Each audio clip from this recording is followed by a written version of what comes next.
There's somewhere you hit that play button, and it goes like this.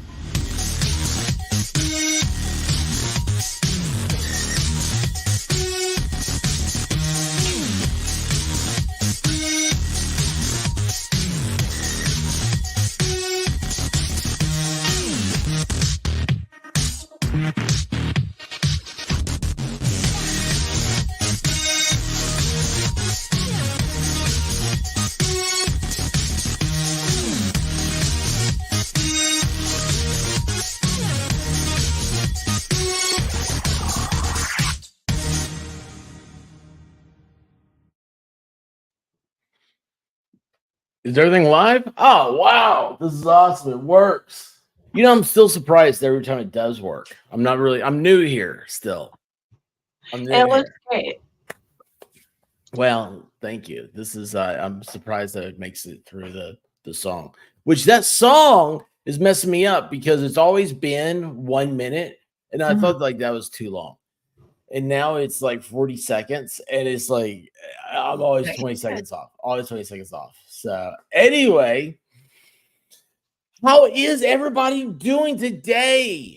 I hope everyone's well. Sylvia Cox, her son is getting ready to go to Germany to defend America, and I appreciate that. And I saw her; she's right there, first person there. Robert James, how you doing? Miami Spice, Texas, Jen, the dynamic duo of trouble, a tornado, a hurricane. What happens when they get together? Nobody knows. Dogs and cats end up living in harmony. I don't know. It's weird. It's great. It's awesome. I'm so glad to see both of y'all here. Bruce from Oregon, how are you doing? Bruce, you know he's from Oregon? I did know that. You know who else is from Oregon? Named Bruce? Bruce Campbell. Who's Bruce Campbell?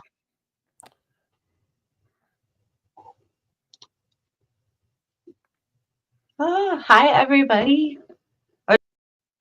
Who's Bruce Campbell? Who is Bruce Campbell? Where do I find these people? Who is Bruce Campbell?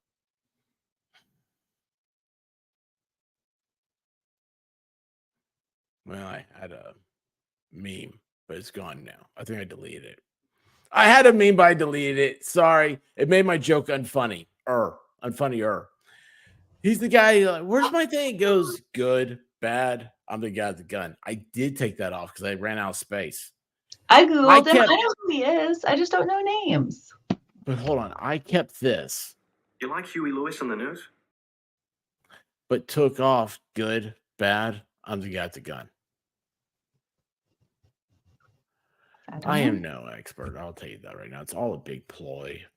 I just do this thing to spread the facts that birds aren't real. That's all I care about. I'm tired of our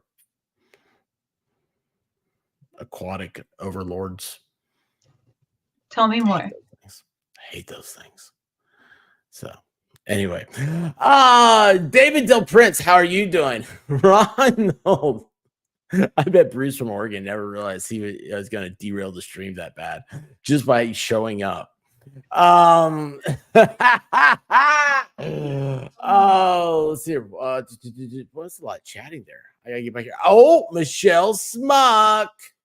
Oh, that's her right there. Oh, tattoo. And she got the FNL tattoo, and so I made a poster of it and framed it. That's awesome. Yeah, it's the first time I've ever had a chick and a poster on my wall. Yeah, is that not crazy? Yeah. There you go, Michelle. I think about that a lot. I'm like, boy, I wonder how that's probably so. I feel like either I missed out on something or I'm going to be in a lot of trouble one day. Anyway, let's see. Where am I, guys? Sarah, how are you doing? T for 2, what's happening? B Bean, how are you doing? Jay Lee got. I'm early because dinner is late. Oh, I really hope just Dawn's not listening. Paula Carpenter, what's up, babe? Michelle Joy Toy. What's up, babe? How are you doing? Did you see what happened to Michelle Joy? No. She sent me one of my I did favorite distracting things. I feel like he needs to be named. Anyway, Winks, how are you doing? Freddy. Hello. I'm going to eat. Where did you find that, Melissa Joy? That is fantastic. When she was walking out of the Bucky's restroom, she saw it on the floor. Love it. Send it to me and then clean it. Would that not be awful? Oh my gosh. I really wish I wouldn't give people ideas. Bad Duck, how are you doing? Grandkids Taxi, what's happening? Lady Tammy, how are you doing? You know what, Lady Tammy? I was looking for my sunglasses today. Couldn't find them. That means I've been wearing them a lot. I can't find them. I have to keep getting sunglasses because I'll find them. I'll wear them tomorrow. But I love those things. Wendy Bird, how are you doing? Lee, what's happening? Oh, look at this. You awoken the German. Yeah. I thought we were friends. Well, look right here. Oh. So is it the Bruce Campbell comment? Yeah. Everybody knows that. There's only one reason. Yeah. Baker. Yeah. Hey, are you good with geography? No. Or like, do you know your states by any chance? Yeah, kind of. Like, you know which ones are like down by Mexico and which states are like up by the snow hat? Yeah. Canada. Two awesome dogs. He's Canadian and doesn't know it. I feel so bad. Like, you know, the state of Michigan, it has that little like no man's land peninsula deal up top there that hangs off of Wisconsin. Okay. I'd have to probably Google a map to know that exactly, but keep going. Well, it's a part of the state of Wisconsin that Michigan owns that touches Canada. It's like in Canadian waters. It's so weird. He lives there. Who? Two awesome dogs. Oh. That was very specific. Okay. Yeah, that's how I roll around here. The jokes are becoming more detailed. He's a Canadian, Wisconsin, Michiganian. He's like all three. I didn't say that. Big Johnson said that. Two awesome dogs. So there you go. You now have a stray dog named Two Awesome Dogs. D. Robertson, how you doing? Did I already say hi to you? I feel like I did. Ellen, how are you doing? No, wait, I messed this up. How did I mess this up last time? Island. It's Island. Island? That's pretty. Yes, it is. Very pretty. Oh, just Dawn is here smiling. So that means that. Oh, wait, she's not smiling. She has nothing on her emoji. That means what's wrong, just Dawn? Libby was bitching about dinner being late. She's making it. On Tuesdays, they have tacos. Is that not? I didn't know that. Let's get tacos on Tuesday. Anybody want to be a YouTuber? Because let me tell you what, you got to know what people eat, what their menus are. That's one thing, part of it. I don't know. Granny Sandy, how are you doing? Christine Fortunato. I don't know if that's how you pronounce her name or not, but that's how I like to say it. I'm going to fast forward here. I'm going to do something here. Look at this. What we're getting ready to do here. We're going to have a celebration. We're congratulate somebody.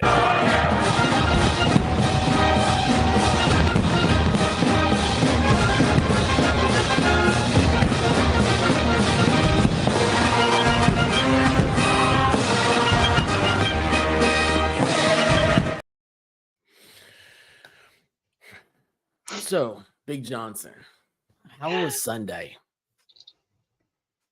I don't know why Zach keeps lying about Sunday. He no-shows for the fight and then acts like he beat me up. Do I look like I have black eyes? I do not. You are wearing black glasses, black frames. Well, now I can't see. I don't have eyelashes on, so I wear my glasses. but That's okay. On the camera, it doesn't look like I have eyebrows. That really bothers me. yeah, camera's weird. Yeah, it's very weird because I do have eyebrows. They just Are you sure though? I've never seen them. yeah, well, see, it's either well, no, that's not my. Oh, it is. Boy, I look like it makeup. I bet White Rabbit would fill them in for you if you wanted. I'm not saying she has before. Then again, I didn't like it. I'm not saying that either. I don't like this. We can't do this. You know what I watched? Speaking of Zach, you know what I watched with her? I think it was Sunday. I think that's when we missed the big squared octagon thing. We watched the Barbie movie. Oh, I loved it. I didn't realize I was such a big Barbie fan. Or Margot Robbie. oh, love Margot. Yeah. Yes, she absolutely nails Harley Quinn. Oh my god. My favorite Harley Quinn by far. I think it's the only one. She's right? just like overall gorgeous. And she's got Yeah, like a great smile and laugh. Like, ugh. As long as she doesn't lose that accent. Because when she starts talking Australian, I'm like, I don't understand what you're saying. But I love it. No, they have those weird verbs and stuff. I love it. I love a good accent. Their verbs are nouns, I think, over there. Bulldog JC, how are you doing? Bulldog. Last night in Discord, well, I just go blank. Hang on, give me 1 second. I'll figure this out. Okay. Nope. Oh, come on. Keep it going up. Give me a second. I'm just a little so. That's not it either. That's not it. I lost it. Sylvia Cox. I forgot Sylvia Cox. How to say it. She came back in because she lives in Oregon, but she was originally from Georgia. And so she came in with the Georgia Bulldog avatar. And I thought, oh no, this is Bulldog. We've been raided, but it wasn't him. Anyway, so An identity. did you find a doctor beforehand? Did you have one lined up? For what? Are you talking to me? Yeah, Zach was talking about you. He said that your doctor did a good job. I was just wondering if for something like that, if you prepare, if you go out and you find a doctor first, right? You'd have to ask Zach that. I haven't lost a fight since high school, so. Zach, did she beat you like a high school girl? Zach, Wednesday. Did you get a chainsaw? Yeah, it's gonna be delivered Wednesday. What? So I got the one that Valhalla said you told him to get. Nice. Yeah. Happy Monday, Daniel Barry Sports Highlights. How are you doing? Nana Angel, how are you? Dom Manon T1 and Belvy. Oh my gosh, Belvy is here. Belvy, I went into your chat the other night. You don't read your chat. I'm gonna tell you this. I figured you out. You're worse than me. And I went in there and I said, Belvy, how are you doing? And then I gave you, I put something in chat. There's a secret that nobody knows but you and me and anybody who read the chat. I'm wondering if you know what that secret is, Belvy. Because she didn't read the chat. Well, I tell you what, trying to make people laugh is hard. Big Johnson, how are you doing? It has been a hot minute since we did a stream on this subject. I know. So, yeah, you missed. You got to read it, Belvy. You got to read it. Got to read it. The doctor was the most concerned with what BJ calls biceps. I think he gave her medication. Did you take some penicillin? Or I don't even have good comebacks. I'm so like mentally drained from work. I'm not prepared to spar tonight, Zach. Oh. My biceps are huge, okay? They look how big they fill out this shirt. See? Oh. You guys want to just call it a day and just take a nap? You ever thought about that? Like, can you hear my dog snoring behind? She's on No, that. but that's awesome. Oh my gosh. Okay, so I gotta tell you, this is a true story here. Okay, Volstorm. When I first started streaming, he was like, "Dude, you breathe so heavy." And I'm like, what are you? I was like, it completely freaked me out because I'm very conscious about that. And I'm sure I do. Okay. I know I do. Like in real life, I can like hear myself like when I record something. If I don't have the mic that's just right, I think for some reason I put my mic close. Maybe I have it like this. I don't know. Anyway. But I was like, dude, like he just would not leave me alone, but just rode it into town and left the horse there. And I'm like, dude, what is it?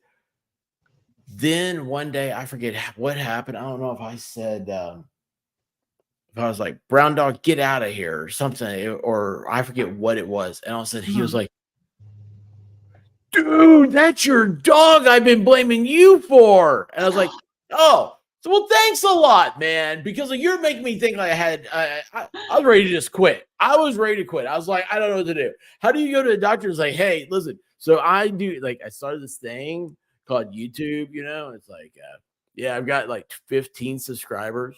And I mean, you know, it's like it was early days of this stuff. I was ready to just be going. And it was all because my dog, he goes, and he'll like sit over here in the corner or something. It's like, why are you so loud? That's a high quality Roseman microphone. Ranch. How are you doing? Do what? I said that's a high quality microphone. It was the last microphone. It was good until it broke. Oh. Yeah, you should have seen that stream. Like the microphone wasn't working right, and I don't know, I got it working. And so I had it on an arm. Okay, like this arm is on the desk. So it's like it's a low line. Like I have to pull up. Okay. Why do I have to show stuff like that? Why do I do that? I do it one more time though. I missed it. Yeah, it's like, see, it's like, I guess that's push up. What was that? It's a pull up, and the other one was pull down. I don't know. Anyway, there I am on stream, and here it is. It was a blue snowball, whatever, blue snow microphone. I don't know. They're supposed to be great. This is the one that my wife got me. Said, stop talking to me. Talk to the people that aggravate you on YouTube. So here it is, right? Blue balls. Yes. Yeah. But I painted it. It was chrome. Anyway, but I didn't paint that part. Anyway, so here's my ball mic hanging, and it just right in the middle of the stream goes. He goes, well, it didn't get sound like that. Excuse me, gosh. So here it is. It goes, bang, and then hit the floor. I was like, I looked at the screen and I go, son of a bitch. And nobody can hear me because my microphone was broken. Oh, it was horrible. It was sounds horrible. like a rough one. Yeah, it was. So I applied for a Amazon credit card because I got a free, $100 gift certificate if you get a credit card. And I bought my new microphone. That's the way to do it. Hells yeah. Oh, I hate myself. Anyway, wait a second. Michelle Smuck, 5 memberships. We missed you last night, Smuck. Did I say schmuck? I think I said schmuck. You're adding a shush in there for sure. Schmuck. I've developed a lisp. We're just gonna leave that right there. Anyway, what's happening? DJ Radis, what's going on, brother? Experts balls dropped that day. Yeah, what was the single ball? It was a ball drop. It was like New Year's. Okay, so next Monday. What's happening? Nothing. What's up? Next Monday. I know. I'm so excited to finally make you laugh. I was like, oh, good. Because that's how I judge how the show's going. I was like, man, if I can't make people up here laugh, then I know the audience. They're just like, oh, God, this sucks. Anyway. Oh, look. Boom. So Monday is the big day. It is. By the way, I thought about you on Laura Owens' Conception Day. Aww. Yeah, I had the Broken Baker and Vegas Rick. They were here. And it was very frustrating because they screw things up. Company takes a lot of patience and energy for sure. And I'm sure with those two specifically, it was a lot. I can honestly say I've never seen anything like it. They sat there and they didn't say anything and then messed everything up. I'm like, how is this happening? I was like, why are people coming? It had a lot to do with females. Well, Women. you could take 3 grown men and add alcohol, and just the where do fun we find these rambunctious- 3? Well, you had the boys. you guys, you add a little alcohol and your own like silly personalities, and y'all can cause more destruction than 3 toddlers. Like, and toddlers are hot. Alcohol has always been a calming thing for people I know. Yeah, they chill out. It's weird. We're very high-strung people. So okay, so Monday is the thing. Mhm. What has happened really since last time we've spoken? Oh Lord. Has any big revelation? Let me stop here for a second. So remember, I'm the one that said I really think she's going to do whatever she can to get out of the lawsuit. Yeah. Laura, is it Laura? Mhm. Owens does not want to go in front of a judge. And I haven't said anything since then. Mhm. So has anything happened? Has she filed any motions? There's been a lot of filings, and a lot of, I call it nonsense, just because for my own brain, reading through these lengthy submissions from her attorney, it blurs everything in. And on top of that, we've received, last time we talked, did we have Michael Maricini's laptop? No. So Michael Maricini is one of her victims. He was the one that she claimed, she sent him emails were sent to him from a doctor saying that she had ovarian cancer. And so those got released publicly, and then her attorney came out and said those were absolutely fabricated. Laura did not send those. She never had cancer. And so Michael still had his laptop that those conversations occurred on, and he took that to an expert who looked over a bunch of files and was able to show that no, those files came from, I don't know if it was like her email, her IP, or like what the data was, but it showed that he did not fabricate them and he did not send them to himself. So with that, we've had a lot of other information from Michael's laptop get released, other conversations, many other things. So to add to it, I think I'm correct on this when I say the picture that she used in her TEDx talk to say that she was abused by Michael was the same picture that she had sent him. And there's a year in between the pictures are sent to say that like she was drugged up at the hospital ready for the procedure. So it was a picture. Yeah. Now, okay, so this guy's name is Michael, you said, Yeah. right? Michael Maricini. Okay. Was she going to have an abortion for him too? Yeah. She did the whole twins and everything with him as well. He's a witness and he's going to be testifying on Monday. Okay. Now, just to go back, so we have everything chat's all together here and everything. So this is Echard is suing Owens for defamation. That is what we anticipate to come. This case and this trial is in family court, and it's just settling. She wanted to drop it in December when she announced that she was no longer pregnant. And Clayton said, no, he wants to follow this through because he wants the ruling to say that of non-paternity. He wants a court ruling saying he is not the father. And she was saying, no, there's no babies. We don't have to say that. And the concern there was, well, unless there's a court ruling that says it, she can continue to say whatever she wants about Clayton.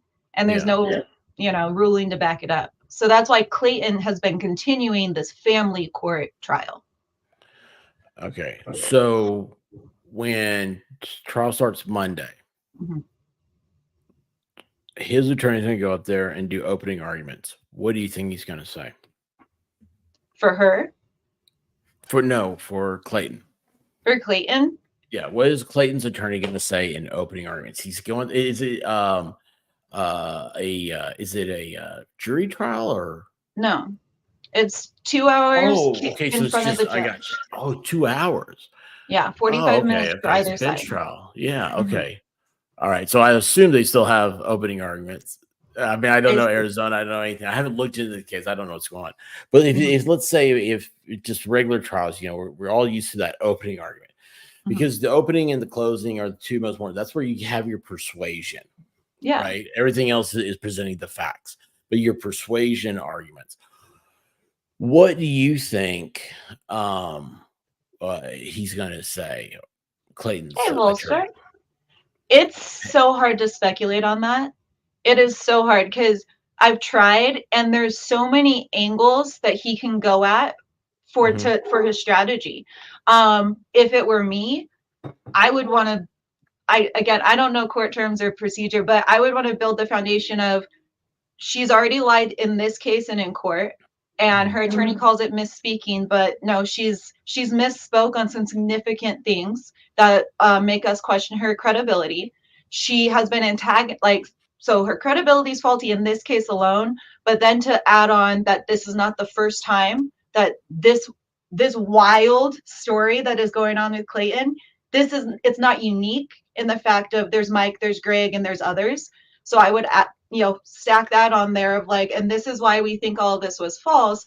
And then I would dive into the specific times throughout the case where she could, if what she claims were true, she could have proven it, and any reasonable person would have taken the steps of going to the hospital when you think you miscarried, would have numerous ultrasounds or recordings of the heartbeat. Like, there's things that are missing that wouldn't be missing for a reasonable person.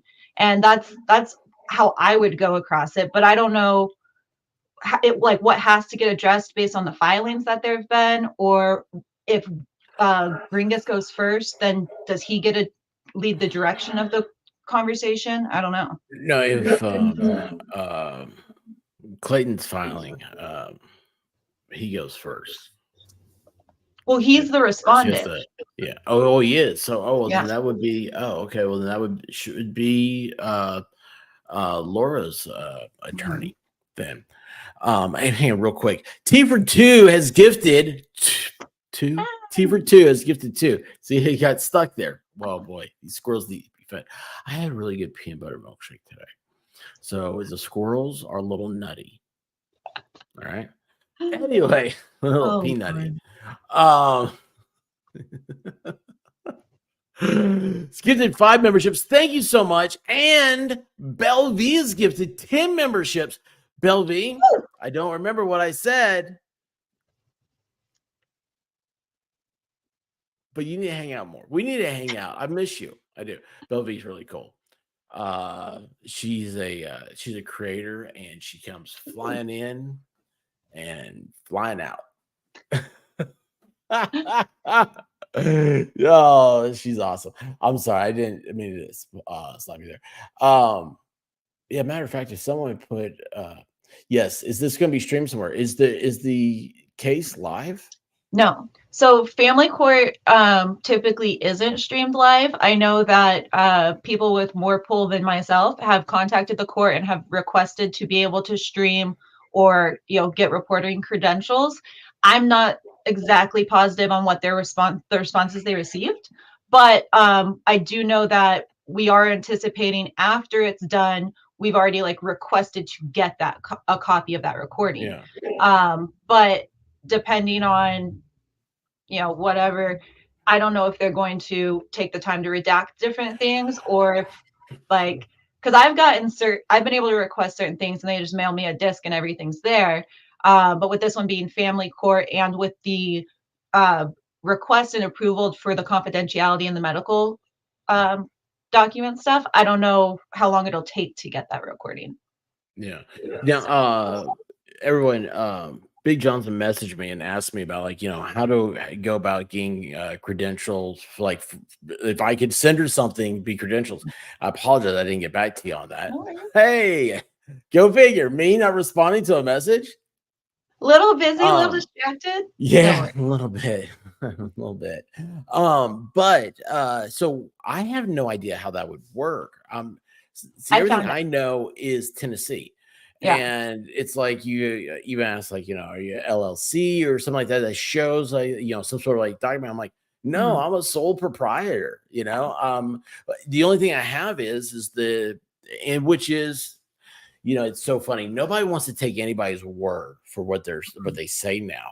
However, you look at court stuff, everything is based on your word. Yeah. And it's like, I don't need to show you my ID to tell you who I am. I tell you who I am. Mm-hmm. And if you don't trust what I'm saying, I am who I am, then should we be in a conversation? By the way, somebody here is asking a question of you. You're the only one who doesn't know Valhalla. Sorry you can't sit with the cool kids today. Yeah, it's very sad. It's very sad for Valhalla. Yeah, well, I wouldn't either. That's okay. My ID doesn't even have my correct address. You can get in trouble in Arizona for that. No, it's correct with the state, but it's not correct on my card. Figure that one out. I didn't want to pay $12 to get a new card. So I was like, we'll just put it in the computer. It'll work. That's odd, but close enough hey, for man, it's the way it is. I was like, no, damn it. You have enough of my money. I'm not giving you $12. Well, yeah. True story, y'all. True story. Liberty Bell Lyric, how are you doing? Denise Sells, what's happening? See, I see people come in. I always get distracted. I have to say hello. So anyway, so for Tennessee, there is no underlying way to make that happen. To say that you're a credentialed, there are no credentials. I looked literally, it up, yeah. and I even question what type of credentials could there ever be? Because you have a First Amendment right to the press is free. Mm-hmm. I went on like a deep dive on it, and nationwide, it's like, you work for New York Times, they'll give you a credential because, as a place of employment badge, but there's no like entity that dishes out all the credentials for press. Yeah, if the people that are you're showing that credential to, if they don't know who the New York Times is, that doesn't mean anything. Yeah, well, and then for freelancers, I mean, it basically said like you kind of have your permission to make your own badge because you're a freelancer, so you are your entity to represent. But when I was at the courthouse, I actually asked the officers there, and I was like, "Hey, press passes, how does that whole thing work? Yada yada," and they're like, "Means nothing to us." And I was like, "Okay." So I reached out to my girlfriend who works at the courthouse, and she's like, "They again mean nothing." Dateline tried to like get press passage and something with their credentials, and she's like, and they couldn't even get approved. Like, it means nothing, it does nothing. And I was like, okay, that's good to know, because someone had mentioned like get press passes because it's going to be such a coveted event to get in and see, but no press pass is necessary. No, it's a first come first serve. That's Johnny Depp trial. So oh, this is exciting. So, are you? I don't know. It's weird because I want to ask you like how you're preparing, but also we need to, I guess, stick with what we're talking about. So, it's on the actual meat potatoes here of the case. So, we have family court. We have this is happening. It's continuation of everything that's happened, basically. It's going to be 2 hours. And when you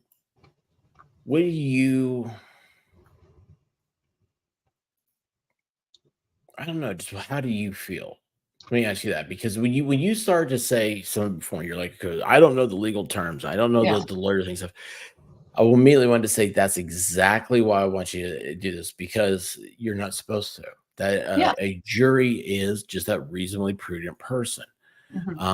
So what do you expect? What do I expect the outcome to be, or what do I expect Monday when you show up Monday? Like, what do you think will be at the courthouse? How do you think that'll be? Do you think it'll be a circus? And then when you get into the courtroom and the trial starts, and I assume if it's big enough, they're going to have they may have like a closed caption like feed in a separate room or something. But then I don't know that either, because I know family court is under different rules There's than small regular rooms. court. They can hold maybe 40 people. Mhm. And it's hard to say what to expect, because I can't even get a good read of how many people will be there. I mean, it could be a dozen, it could be 4 dozen. Like, I really don't know. There's a lot of interest in this case in the communities I'm a part of, but I'm like a speck on the map of, the online community that's out there and who knows what. So I don't think it'll be a circus at all. Dave Neal is going to be out there. He's going to be streaming live and interviewing people there and talking before everyone goes inside. And so I think they'll be bustling around the parking lot. People will be there, but this is a bunch of grown adults who want justice and want to see an outcome that is fair. And people who desire that and want that don't go into a place behaving like a monkey. You don't act like a circus animal when you're demanding someone be held at a high standard. So any fear of like, it's going to be crazy, it's a riot. No, because the people who are interested in this case want a higher standard for like held to Laura, and we're going to hold ourselves to the standard we seek. So I think it'll be a lot of positive and hopeful energy, a lot of support and love, and anxiety. I know I'm going to be nervous because court always makes me anxious.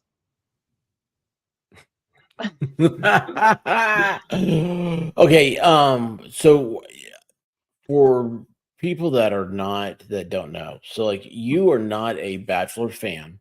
You didn't really know any of this stuff. You found it. Let's see, I'm trying to remember how. Oh, you read a article in the Sun, wasn't it? Yeah. And you were like, "Oh my gosh, this is crazy, and this is happening in my backyard." Yep. And so when you start talking about that higher standard, that's a big bite. That's because what do you want? A year from now, let's say. I think from talking with you, it's safe to say that you see this as an injustice. It's what's it called? Lawfare. Law, right? It's a welfare's lawfare, where it's like, I'm going to use the courts to get what I want. I'm going to use the court to, I don't know, extort you for money, or I don't know. What do you actually, let me ask you that. What has always been Laura's end game? What has she always wanted? Control. Just control? I believe that we see a pattern of the times that she's like starts to make demands, lash out, send contracts, ultimatums. That's when she's told no, and when she's not getting what she wants. So this whole thing has been, and everything is a negotiation. I will have the abortion if you date me. I will, do this if you comply to what I'm demanding of you. So her way of doing this is her way of controlling these men's lives and keeping them in her life, because they wanted to set a healthy boundary and say, I don't want to see you anymore. I want to distance myself from your life. And she went, absolutely not, buddy. And that's what this does, is it makes her life entangled in theirs for an extended period of time. She punishes them for denying her or rejecting her. What do you think makes somebody like that? A lot of things contribute, I'd say. I think I see the defiant behavior to being told no. I see that in a lot of affluent people or people who were spoiled as children and not shown boundaries. Personally, I've always related better to people who've experienced some sort of tragedy, because when you experience trauma, it shakes you in a way that like your perspective changes. And even like my worst day this month is nowhere near as bad as my worst day when I was fighting cancer. And having that perspective, I have a better daily perspective on the world. So when there's people who've never experienced, where the worst thing that's happened is they got bucked off their $1 million horse, well, if that's the worst thing, then of course a man saying he doesn't want to have babies with you will feel, as horrendous as possible because she hasn't actually like experienced something comparatively terrible. So I think her strong reactions to everything stems from her inability to process emotions maturely and in a common world, like how the common people do, normal people do. No, I like that. Her inability to process emotions Mhm. normally. Yeah. That's a very deep statement. I like what you said that the worst thing you've had is it's so much better than any day with cancer. Yeah. And her uh she's her worst day is getting thrown off $1 million horse. Mhm. That's very true. That's very true. What do you think the somebody will end up with her? There's somebody out there for everybody. What do you Yeah. think the guy's going to be like that she's going to marry? Oh man.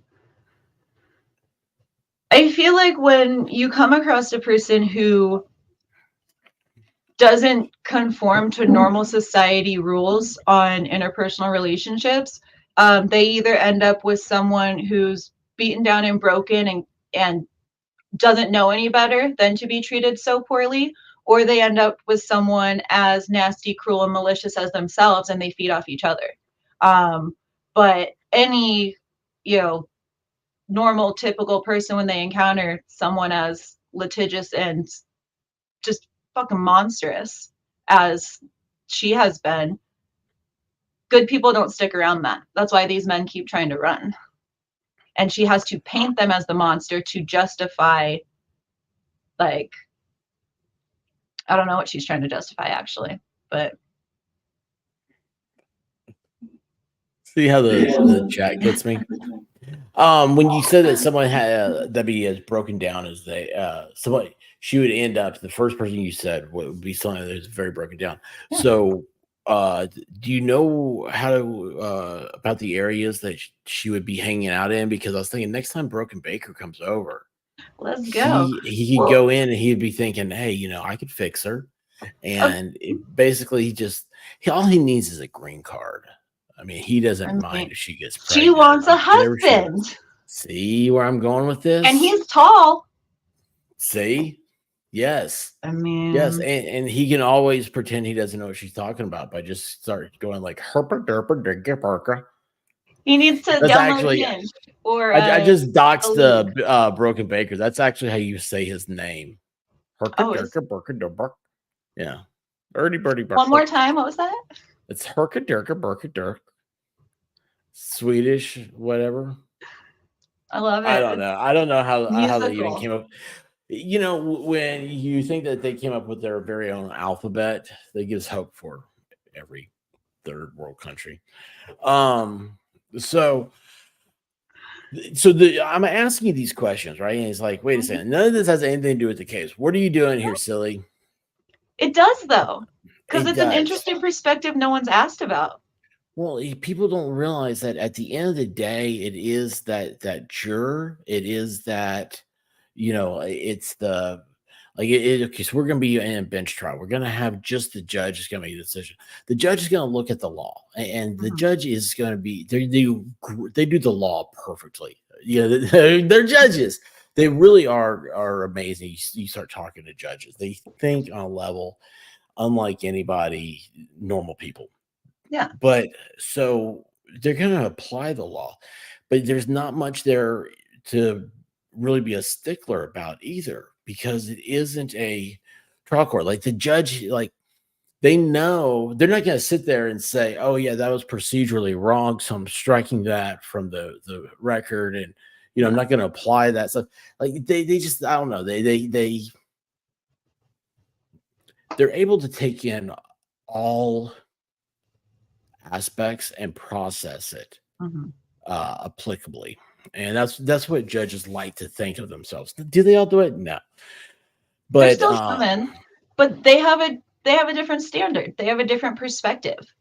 You know, They really do. Really do. It's really neat. Hey, Betsy says, chat, sorry. What's wrong with that? I don't know. Oh, she said, Betsy said, hi, expert in cat. Oh, If I had seen that one first, I'd be like, Big Johnson, you're a cat? I thought you were a wow. T-Rex. By the way, T-Rex, hanging out with him was so weird. I really like, it was, I don't know, we went out to eat, you know, he had to keep pushing over like his utensils to him because he couldn't reach them. I was like, dude, you just need like a booster chair or something, but he's like 6 feet tall. Oh, Yeah. I He love was- T-Rex. The reason I love T-Rex is because my dad used to act like a T-Rex. I love it. How can that not make you smile? Well, if I was a T-Rex, I'd eat everything because I can. Right? I don't know. I don't know how the T-Rex became the king of the dinosaurs. Because they big. They're the biggest ones but- there, so they think they're the king. Now, what about those things with that long neck? They're herbivores. Are they? Do we know that? And let me ask you. They have this, flat okay? teeth. Herbivores Okay, have so flat you're teeth. sitting there, you're just chilling out in like a bale of hay, and here comes this big long neck dinosaur. I forget what it's called. And he Mhm. comes along and goes, "Oh, there's my hay, buddy." And there's little Big Johnson right there in the middle of the hay. You don't think you're gonna get swallowed up and down to the stomach? I mean, you know, on a smaller scale, that dinosaur is Laura Owens. Do you think that's a a really giraffe weird thing I swallow just me? thought of. Do what? Do you think a giraffe could swallow me? I don't know. They're scary. They're But kind of weird. They have I big assume like necks. a brontosaurus head is like the same size as a giraffe. Giraffes are like the new age dinosaur. They look just like brontosaurus. They're long neck. Why did giraffes have spots? I don't know if I like that. Camouflage so that they You could see- hide from the lions who are the T-Rex of the jungle. If the camouflage is so good, how come you can't go to you know, I don't know, I don't know Bass what. Pro Shop and buy giraffe camouflage? You Well, know, 'cause you're we gonna go don't have hunting. I want giraffes. to dress like a giraffe. I don't know. We don't I have don't wild know. giraffe to hunt here. I've You could never if you seen a did. giraffe hide. I wonder what it feels like. Like a It might not horse. be very soft. Like a horse hide. Oh yeah, I probably Uh-oh. would want it. What happened? What's going on here? What'd I do? Uh-oh.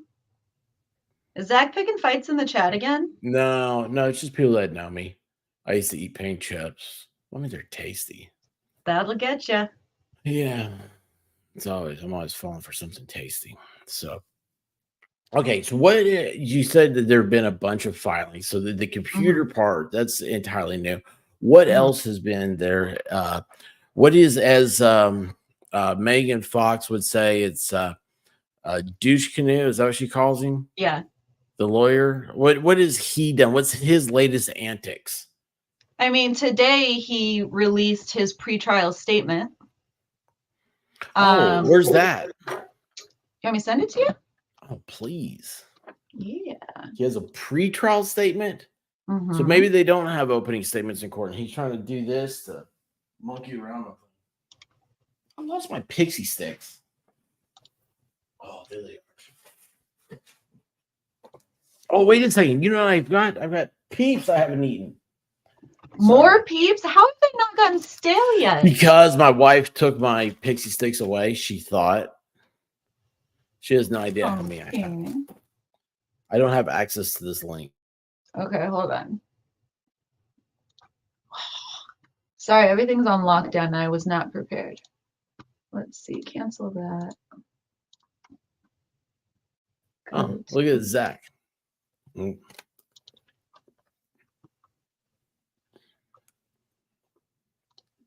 What's Zach doing? I'm not paying attention. He mounted a giraffe. Oh, taxidermy? Beautiful work when done well. Why are you telling me to do that? On giraffe? Mm-hmm. Well, I haven't seen a giraffe, but when I was in Canada, Yeah, We went to a I taxidermy knew that. thing, and it was Museum, didn't you? cool. Yeah, well, and we got to go back like in the backstage and watch them do a crow. It was cool. And a fox. He had a frozen fox. I saw the movie The Crow. That was good. Ooh. I'm just proud that I paid attention and knew that you went to a taxidermist. You did. Hey, what did you think about the Northern Lights? So you went up there to see them, and then all of a sudden, like there was the sun farted, and they were in Arizona. Dude, that was so disappointing. Did you Like, see them? No, they I like didn't. where I live, I'm too far in the city. There were but some just beautiful the- pictures around me of people that went and saw them. Huh? I was inside streaming. People were sending me pictures. I mean, and they look cool in certain places around the country, but yeah, it was I felt a certain way about it. Melissa Joy doesn't like me. No. Oh, what'd you feel? You're upset, weren't you? Yeah, well, it was just like Because I was mad for you. I spent Sorry. so much money and so much planning to go do like that unique special trip because it's once in a lifetime to see the Northern Lights. And then for like right after the whole world got it for free, I was like, oh, and it doesn't take away, like my trip was incredible, but things are less special when you share them with everyone. So You know? like, yeah. So like, that's one of my things. I've always wanted to see the Northern Lights. Yeah. And then they show up here, and I like didn't even make an effort to go see them. Didn't even I was try. like, no, I really hated myself. By the way, I'm sorry for all the crinkling people. I only have 2 more peeps left. Dr. Pepper peeps too, by the way. So wait a second. Except for Melissa Joy, who's trying to take the joy out of him. Zach says, look, I'm really tall, but even that would be a stretch in animal husbandry. Huh? He mounted a giraffe. No, he's a husband. I think that's what it says. I'm so confused, Zach.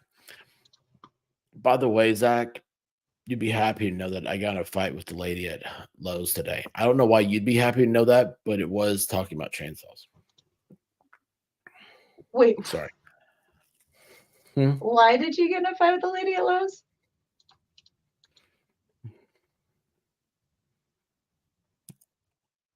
I don't know. It just happened. I have to go back tomorrow. What are you getting at Lowe's? What project? I have to The take. chainsaw? You know what happened? Stupid light bulbs went out in the. What are this place called? And I had to go get light bulbs. Okay. They didn't work, so I gotta get new. Mm. I gotta go back. Argue with them again. I got a sticker though today. A sticker? What sticker? From Lowe's. Do you collect I'm trying to stickers get or this you thing. put them on things? I like to put them on things. I like to think I do, but I'm not really good at it. Yeah. Actually, I'm really good at applying stickers. I know it sounds weird. Where is this takes a skill. thing? Okay. Oh, there it is. And there's another, but I don't know.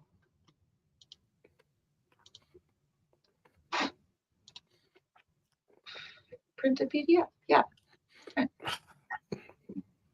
right, hang on a second. My VPN's acting.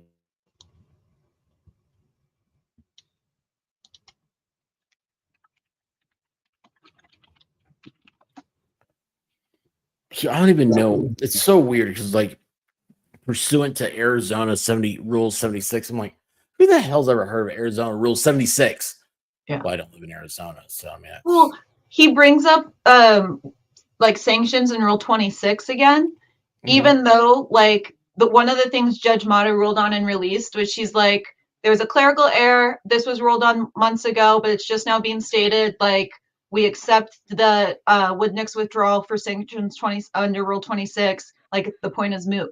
He filed like 3 more things talking about Rule 26 before she finally released that one and was like, we're done with Rule 26. He brings it up again in the one I just sent you. It's like, she told you. This is Rule 76. This is Rule 76. Yeah, 76, 26. Oh. He references 25 a lot now. I don't know what they are. Yeah, I don't either. And I'm dyslexic, so, that helps. All right. I'm going to read this, okay? All right, look at this. All right, y'all. I hope you have your hot cocoa ready. Maricopa County. That's the important part here. I feel like that place you hear, it's been in the news a lot. Yeah, and not for good reasons at all. Calling it like it is. Not good. Zach, I will try Waffle House, but I never make it over there. Here's the problem with Waffle House. They don't have pancakes. I love Waffle House. I do love Waffle House. I just wish they had pancakes. And it's a Waffle House. Go to IHOP if you want. I don't like IHOP. It smells like coffee. So enjoy Waffle House. Waffle House, it smells like griddle fried and despair. I like that. But I like pancakes better than waffles.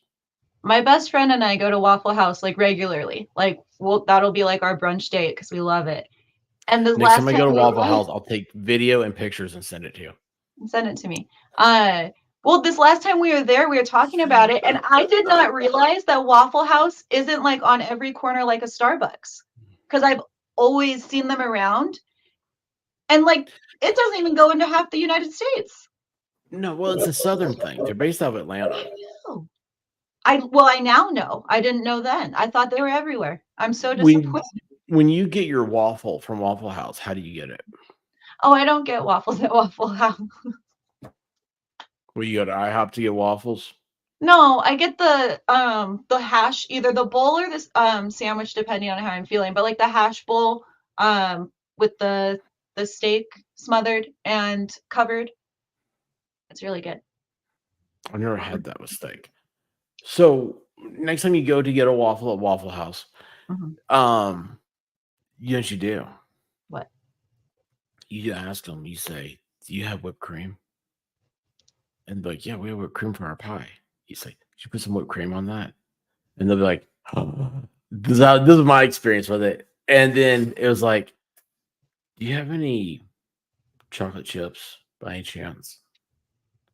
And they're like, you actually do have chocolate chips. I was like, can you put that on my waffle? Dang. So they come. I had a Waffle House waffle, huge pile of whipped cream, chocolate chips all over it. I'm pouring the maple syrup all over it. So good. Diabetes. Huh? Diabetes. I don't think that's how that works. I think it has something to do with your pancreas. So, but this delicious sugar treat, you're covering in syrup. What else? Keep going. Sorry, I interrupted. Oh my gosh. Well, you know what? Hang on. Why won't my thing work? Oh, because I'm on the wrong. Where did it go? I'm on the wrong monitor. Roseman says, that's like Subway. Everything smells and tastes like an eraser. I hate Subway. I'm so glad you said that. Like we can be friends again, Roseman. Do you like Subway? I do, but like I've always felt like Subway had a smell, but like it's an eraser. Eraser, like I'm gonna smell that every time now. That clicks. Zach met the vice president of Waffle House, gave me t-shirts, mugs, hats, not to name drop or anything. Ooh. That's pretty cool. Zach is the waffler. Zach. Yeah, I agree, Libby. I'm impressed too. Like, why am I not wearing a Waffle House t-shirt? Right? Right? Feels like I'm missing on something. There are things that it's amazing what you learn on these streams. Maricopa County Superior Court, State of Arizona, in regards to the matter of Laura Owens and Clayton Echard. This is the petitioner's pretrial statement assigned to the Honorable Julie Matta. Was she in the news a lot? I don't know. First time I'm hearing about her is this case. Okay, cool. Here's a brief description. Okay, so this is what I love. So this guy, like, evidently, like, this is like your pretrial statement is going to be like opening arguments. I'm going to guess. I'm just guessing. I'm making this up. Here's the thing. I'm going to treat it like it's an open argument. This is his whole like, hey, this is how I'm going to persuade the judge over. Here it is. Mhm. A brief description of the nature of the action. Yours are so stupid. I went to law school just so I could say that professionally. But you're so stupid. This case began as a paternity establishment action. What a wonderful use of a thesaurus there. This case began as a paternity establishment action. Mhm. I got it. Because she filed to establish a parenting plan or paternity. I don't know. I just like the words establishment action. It's like affirmative action, but it's established.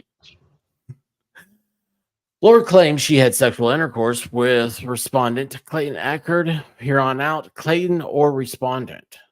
Dude, I mean, I'm sorry, man, but like if you're gonna write this, Choose one. unless the blue book has changed, may have, doesn't matter. The way you should do it is you choose one. And here on out, it's always that same one. Yeah. On May 20th, 2023, we were going to celebrate. We actually did do a live stream from the back deck. I wanted to go on the back deck tonight and do this, but I didn't make it back in time. Have you ever had Andy's custard? That sounds grossly inappropriate, but that's the name of the place. I have not. I don't think we have Andy's custard here. It does sound bad. I like Andy's custard. How much do you like Andy's custard? Like, I put the whole thing in my mouth. Like it could impregnate you with twins? Triplets. Sounds good. I look like I'm impregnated with triplets after the Andes. I probably had the best peanut butter milkshake I've ever had tonight. I was like, Damn, now I want to go get ice cream. Don't you though? Like, why are we not celebrating ice cream more? Oh, I also have bomb pops in my freezer. I think I've got ice cream in my freezer. You know what? Valhalla would know that if he came over and would get his. Valhalla's afraid of beer. He acts like, oh, I love beer so much. But then in real life, he's afraid of it. He drinks my favorite beer. Bud Light? Yingling. Oh. He drinks Bud Light. Well, every time I've seen him drink on stream, he's had Yingling. I have bought that man one beer in my entire life, and it was a Bud Light. Well.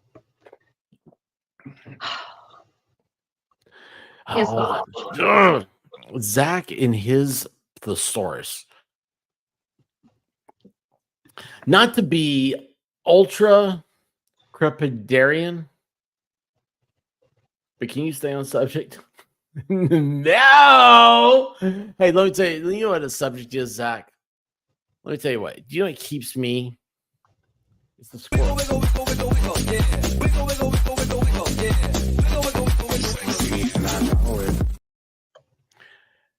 But at least I haven't. My child just fell down. That hasn't happened. And has not happened yet. I can't take this. I cannot take this. You are fake news. Oh, Paula knows what's up. Vanilla salted caramel with chocolate chips. where? In the comments. In her freezer.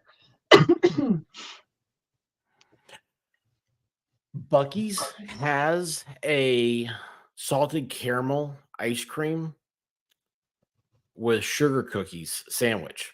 It's an ice cream sandwich made with sugar cookies and salted caramel. It is so good. And every time I'm thinking to myself, I've had enough. I've had enough of this. I really need to throw this away. But then I'm always afraid that maybe a squirrel might get it. You can't waste good food and you can't spoil the squirrels.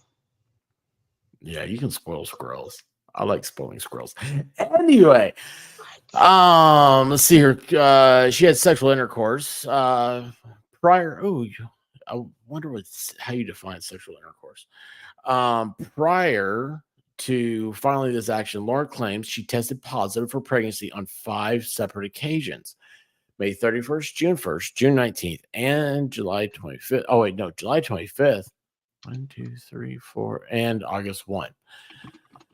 After efforts to resolve the matter failed, Laura filed this case on August 1st, 2023. So she filed the case the same day she had a pregnancy test. Mhm. That's not usually how that works. Well, but that was her 5th one. So do you think that she went to the lawyer's office and said, I need to sue for paternity? And he said, well, right here's a stick. No, well, yeah. And she's like, Hold it up. okay, should I test it just right here? And he's like, right here in the office. That's terrible. It was, that wasn't it? His office Yeah. stinks. Yeah. She took 5 P tests, and that just means babies. Twins, boy and girl. Where did you go?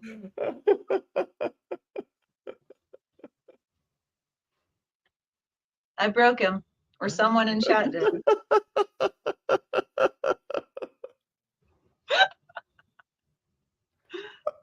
On October 16th. Oh, wait a second.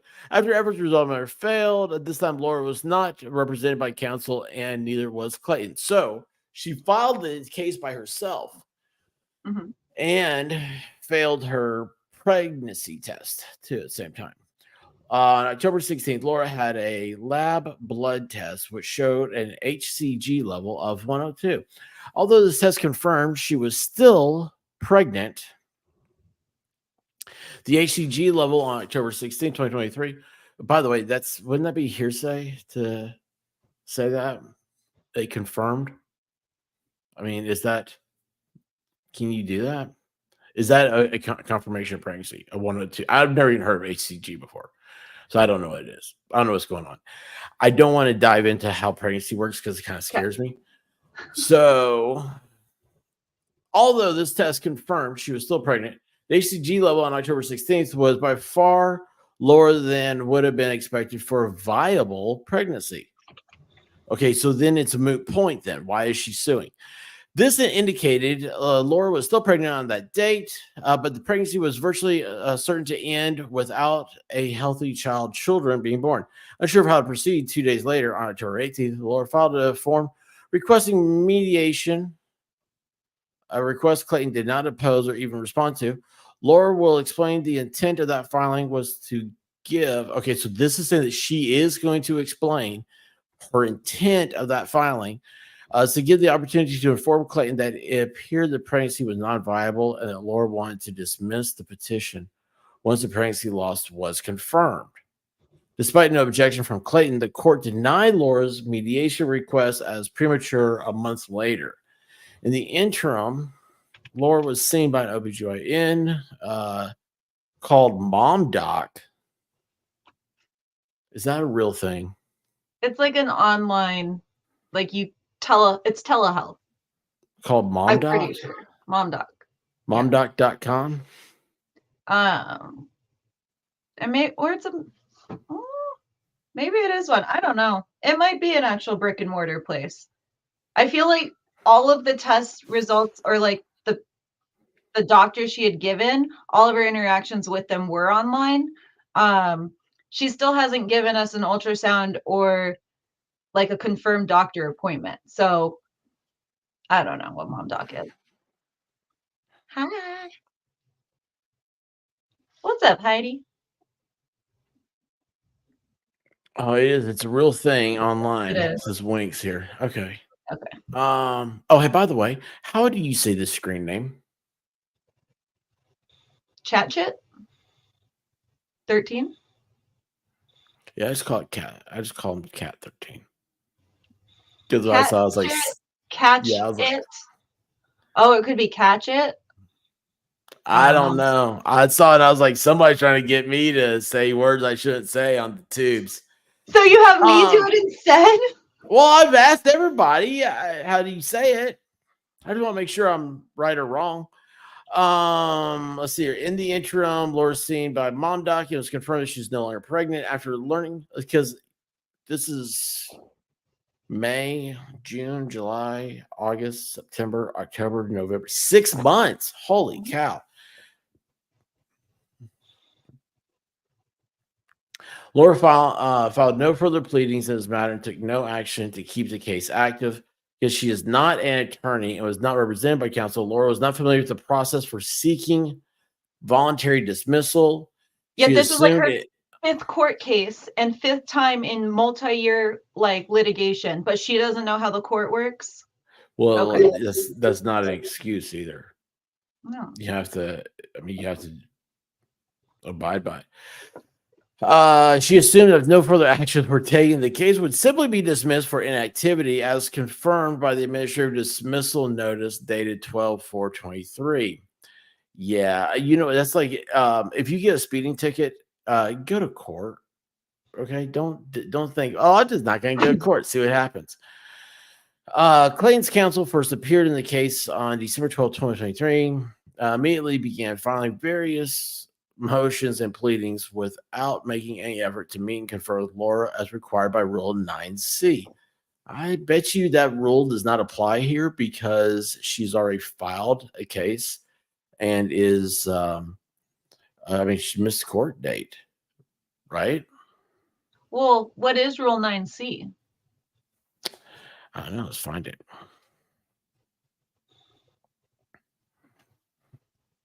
Is it family law, right? Like, what they keep falling back on is that either Clayton or Woodnick in multiple instances like failed to comply with procedure because they didn't agree to meet up outside of court. And it's like they all tried to handle this outside of court. Laura took it to court, and now she wants to meet up with them one-on-one, not in public. And Clayton said not he wouldn't do that. So now they're saying, well, he refused to meet. No, he set boundaries and said, I want it in public where I'm safe, and she wouldn't agree. But so they're twisting it to use him protecting himself against him.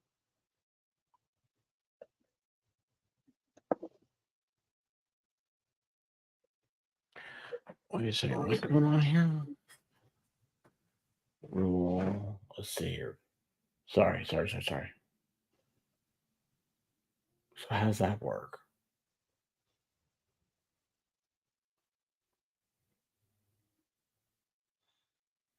Rule 9C. But what does that mean over here? It's because it's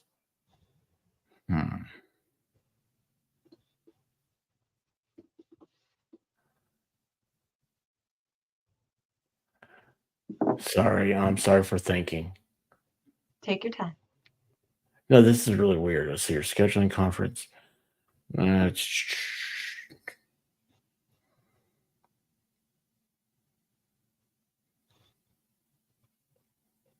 That's not it.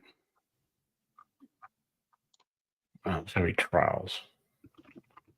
These are sanctions. So let's try to turn. This is so weird how this is written. Maybe I have the wrong thing. But it's Arizona family law.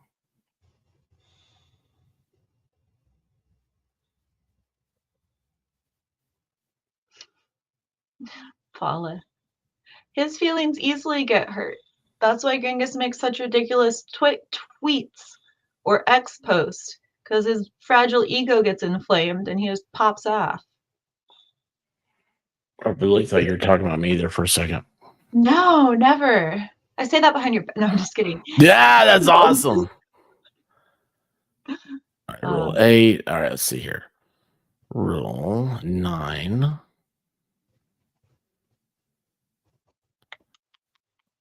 It's not written correctly.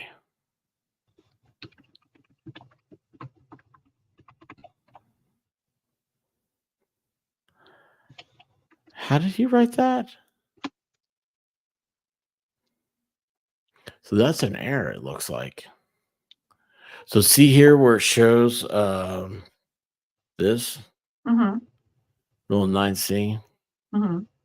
supposed to be a capital C, I think, which reads responsibility to court. Each attorney shall be responsible for keeping advised of status of cases to which an attorney has appeared or their position on the calendars of the court or any assignments for being or for hearing or argument. Upon relocation, each attorney shall advise the clerk of the court administrator in each of the counties in which the attorney has cases or pending the attorney's current office address. Well, that doesn't even make sense. I So gotta have this wrong. is there a 9 little c and a 9 big C? Well, that was big. That was 9 big C. I don't see 9 little C. Oh. Rule 11, rule. Yeah. Now, I may be looking at the wrong rules. Okay, so let me take this back. So there can be local rules, and then what court this is. Because, I mean, I know we said family court, right? Yeah. But maybe it's being held in, like, I don't know. Maybe it started in civil court or something like that. Family court, it didn't have this rule written the way it's being applied here. Oh. Let's see here, but look, this case called Lord's retainer own counsel who immediately appeared in the case and moved to voluntarily dismiss the action with prejudice on December 28th, 2028. Holy cow. I know who her doctor is.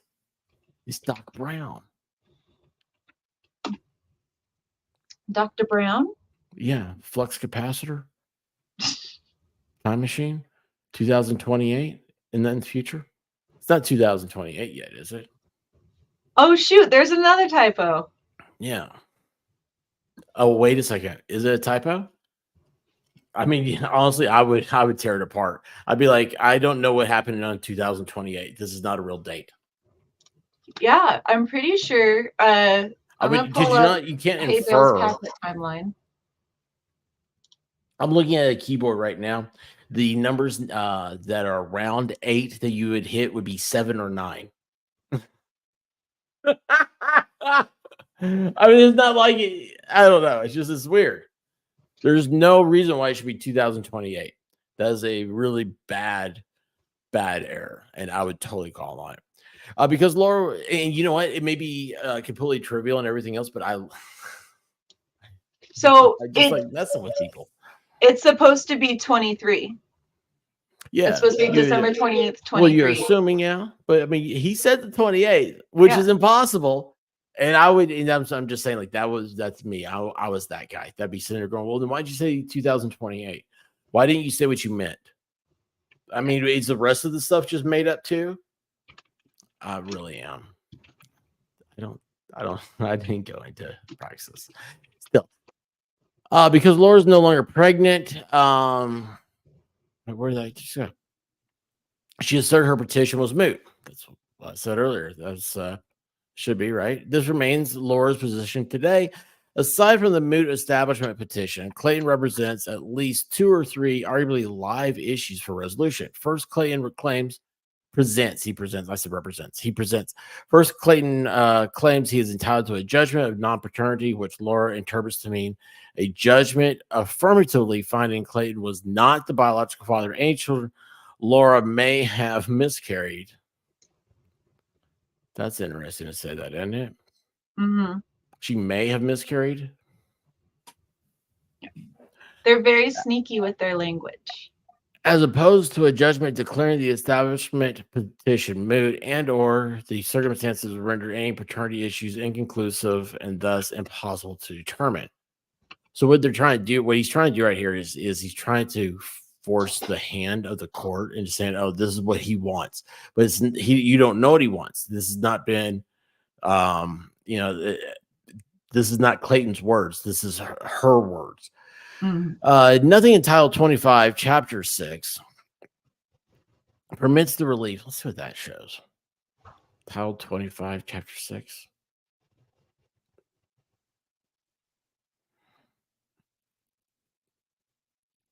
Oh, Title 25 should be, never mind. I wouldn't have that anyway. That should be, that's statutory. Yeah, 25 down here. See, Arizona rules of, or what is that? I don't know what ARS stands for. Tennessee Code annotates ours. So this did come like from him, from his Twitter. So it could be completely different than what he actually filed as well. True.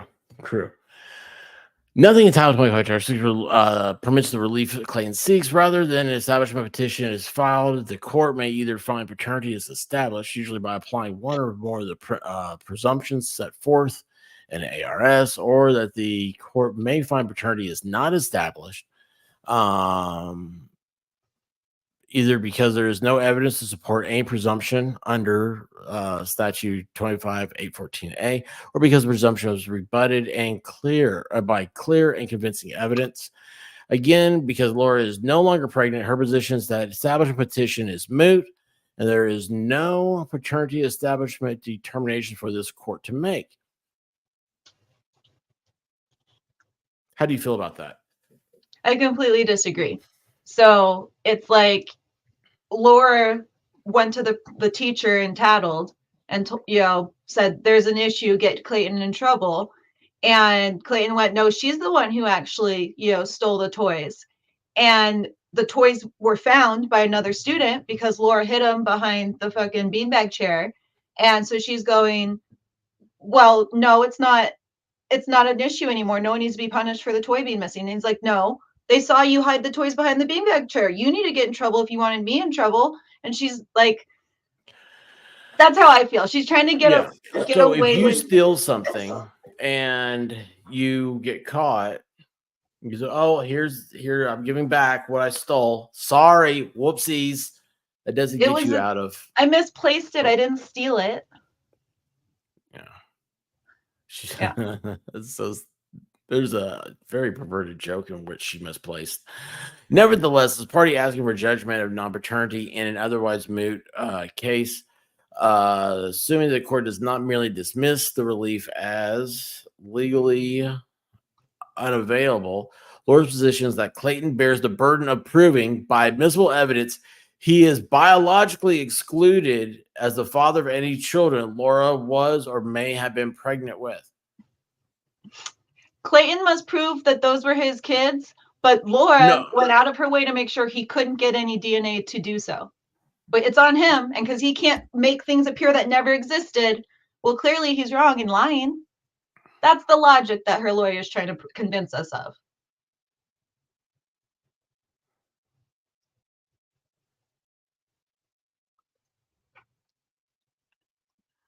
Risa is hilarious in the chat right now.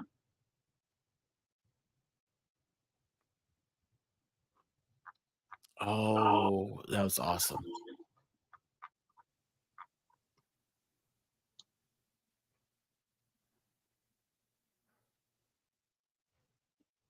Big Johnson, I don't think I like melon ball scalpels anymore. What have you been doing? Are you one of those? Like, I can't keep up with you, okay? Like, I'm sorry. Like, don't worry. I will find somebody that, like, Volstorm, he can't keep up with you. I mean, he's got Diva. That's a full-time gig. Full-time. Valhalla, he doesn't even know who you are. That might be the best person to keep up with you. Possibly. I may have to say, Valhalla, you got to keep up Big Johnson. Make sure she doesn't do any melon balling scalping. All right, let's see here. I don't know. I don't like this. I don't like the language of it. I think there's something there I need to go back and look at. Mm-hmm. Nevertheless, the party asks for judgment on paternity and otherwise case, blah, blah, blah. So he has to prove that he was never the father. Mm-hmm. It's so weird. To date, Clayton has produced no evidence that's proving paternity. Second, Clayton asked the court to find Laura was never pregnant. Again, nothing in this title chapter permits the court to grant such relief. It doesn't deny the court from doing it either. No. However, if it did, the proponent of that claim, Clayton must offer admissible evidence to prove his allegation. Again, to date, Clayton has offered nothing but pure speculation and conjecture to support this theory. He has a paper trail that he tried to distance himself from her, and she would not stop harassing him and went out of his way to damage his credibility and reputation to convince him to date her. Yeah. Well, remember, this is Laura's argument. So this is her side. He speaks for her. So It's just hard not to like argue as you Well, read. She makes me angry.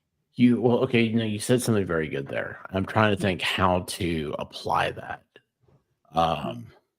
Yeah, see here. It's the facts, Mhm. okay? But right now you're in a very awkward position because you're her attorney in my hypothetical. Mhm. You're in the position that your client went from a plaintiff to a defendant. You are having to play court as a plaintiff, but yet you're defending your actions. All right. So that's what makes it look very muddled. It's very Yeah. hard to keep up with, and it's hard to keep an open and objectionable mind when applying facts and the law. Mm. So that's the hard part. You gotta remember it goes both ways. And Yeah. especially when like I'm tired. Oh gosh, I'll sit down, but okay, now hold on, wait a second. Am I on the right side of the law when I think about this? And you won't be a lot of times. You got to just walk away from it and do something, and then you come back. Now, I'm giving you a hypothetical of like, this is kind of like how you learn and stuff and doing this stuff. That's the weirdness of this. If you ever notice me on any type of stream, I don't try to apply. I stick with facts. I try to do that. I don't try to figure out how the law applies to the facts, because the first thing that this is YouTube being 101, LOL tubing, law tubing, 101 is that every single person I've ever seen has the facts wrong. They just do not stick with the facts. They don't get them right. And so it's not even worth trying to apply applicable laws. And then once again, when you do that, how many family law attorneys in Arizona do you know on YouTube doing this stuff? So it's just, I don't know. It's a very complicated. You're breaking up on my end. Oh, I'm sorry. Hang on a second here. Let me do this. Let me turn off my Wi-Fi.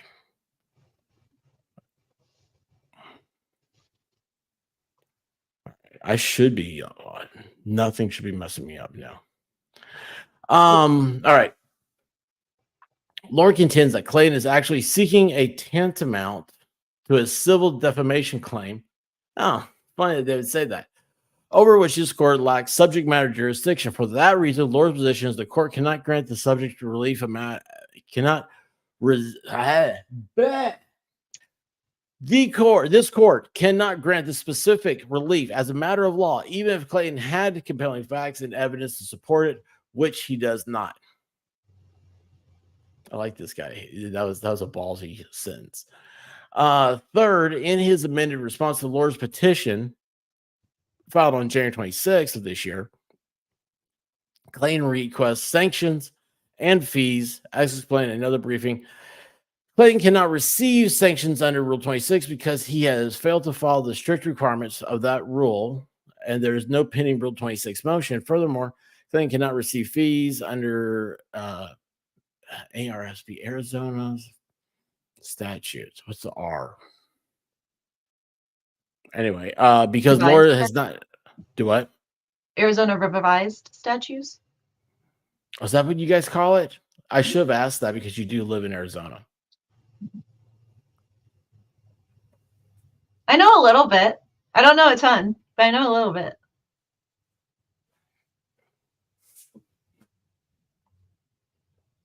You met Roscoe? I have not. Hi, Roscoe. How are you? Does he make noise? Does he dance? I love him. He does dance.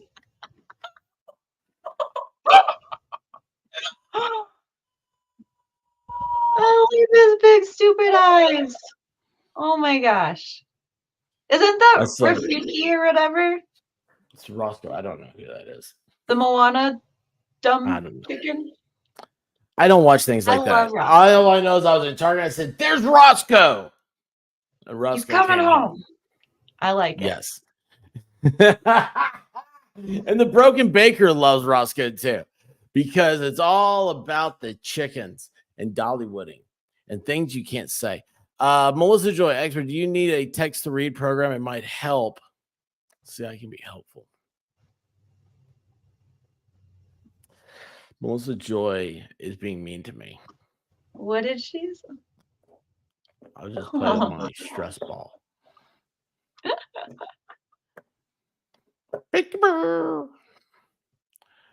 By the way, I did that. My dogs went nuts. I started this. I was go like I sat there and I went. They went nuts. Love it. To the extent Clayton incurred any fees, those fees were not caused by any unreasonable litigation conduct on Laura's part. On the contrary, if Clayton's counsel had simply met and conferred with Laura, is that the lunch date? Counsel would have learned Laura is no longer pregnant and there's no remaining paternity issues to litigate. We'll go eat at Cece's Pizza. Do y'all have Cece's Pizza out there? Yeah. Come with a $5 all-you-can-eat buffet. I don't know if they still have the buffets here. They used to. You gotta think. What are they putting on there? They can afford. They make a profit for selling to you $5 all you can eat. Have you checked the price there lately? Is it still $5 or is it I don't know $25 about lately, now? but well, thanks a lot, Biden. Let's see here. Laura's no longer pregnant, and there's no remaining. At that time, there's no need for Clayton to incur any fees at all. The case will have automatically dismissed without any further action. Would have been automatically dismissed. Well, evidently it would not have been. So now this is contrary to earlier facts. Clayton's decision to continue spending months litigation, moot paternity issues in what amounts to a civil defamation case filed in a court that lacks subject matter jurisdiction over that claim is unreasonable litigation conduct on his part. Whoa, and that's just to a comma, not Laura's. Sorry. That is He's a worried. Mouthful. Clayton's Yeah. decision to continue That's what spending she months said. litigating moot paternity issues in what amounts to a civil defamation case filed in a court that lacks subject matter jurisdiction over the claim is unreasonable litigation conduct on his part, not Laura's. That is me rereading the same sentence, and I still had a hard time getting through it. That's a weird sentence. Accordingly, Laura is entitled to an award of fees and costs. So my brain hurts. My brain hurts. Finally, So there Green is gets one effect. separate issue remaining. Clayton's request for relief from the order of protection based on fraud. That issue has been fully briefed, and Laura's position has already been explained. There is no fraud in this case, and there's no basis to grant relief from the order of protection. The detailed and concise statements of contested issues of facts and laws. How long is this? I thought this was just a couple pages. Oh no, it's like 14. Oh, well, this is dumb. We're not gonna go through all that. You'd fall asleep. Can we jump to a part that pissed me off? Yeah, what do you like? Tell me where to go. I mean, I really thought this was a couple pages. Let me pull it up so I can scroll to it. Oh, wait a second. I just saw something. Hang on. Where did I go here? Where's my marker? Boop, boop, boop. Hang on here. How do we do it? How do we do it? I don't know, because I got rid of everything. I don't know where anything I think is. we got a super chat. I think we got a super chat.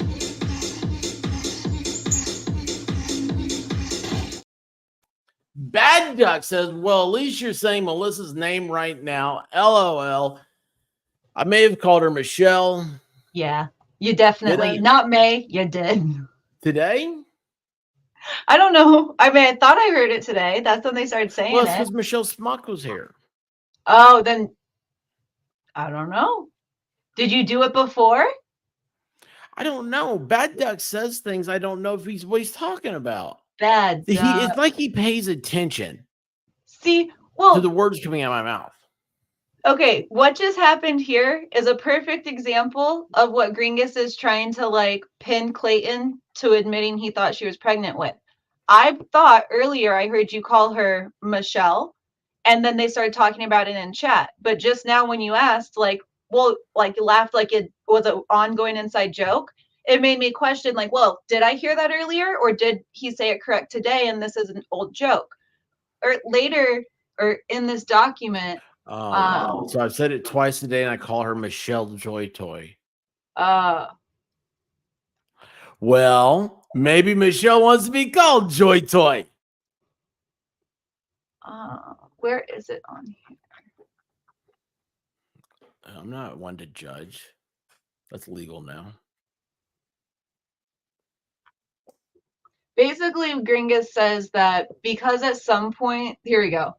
Go to page 8.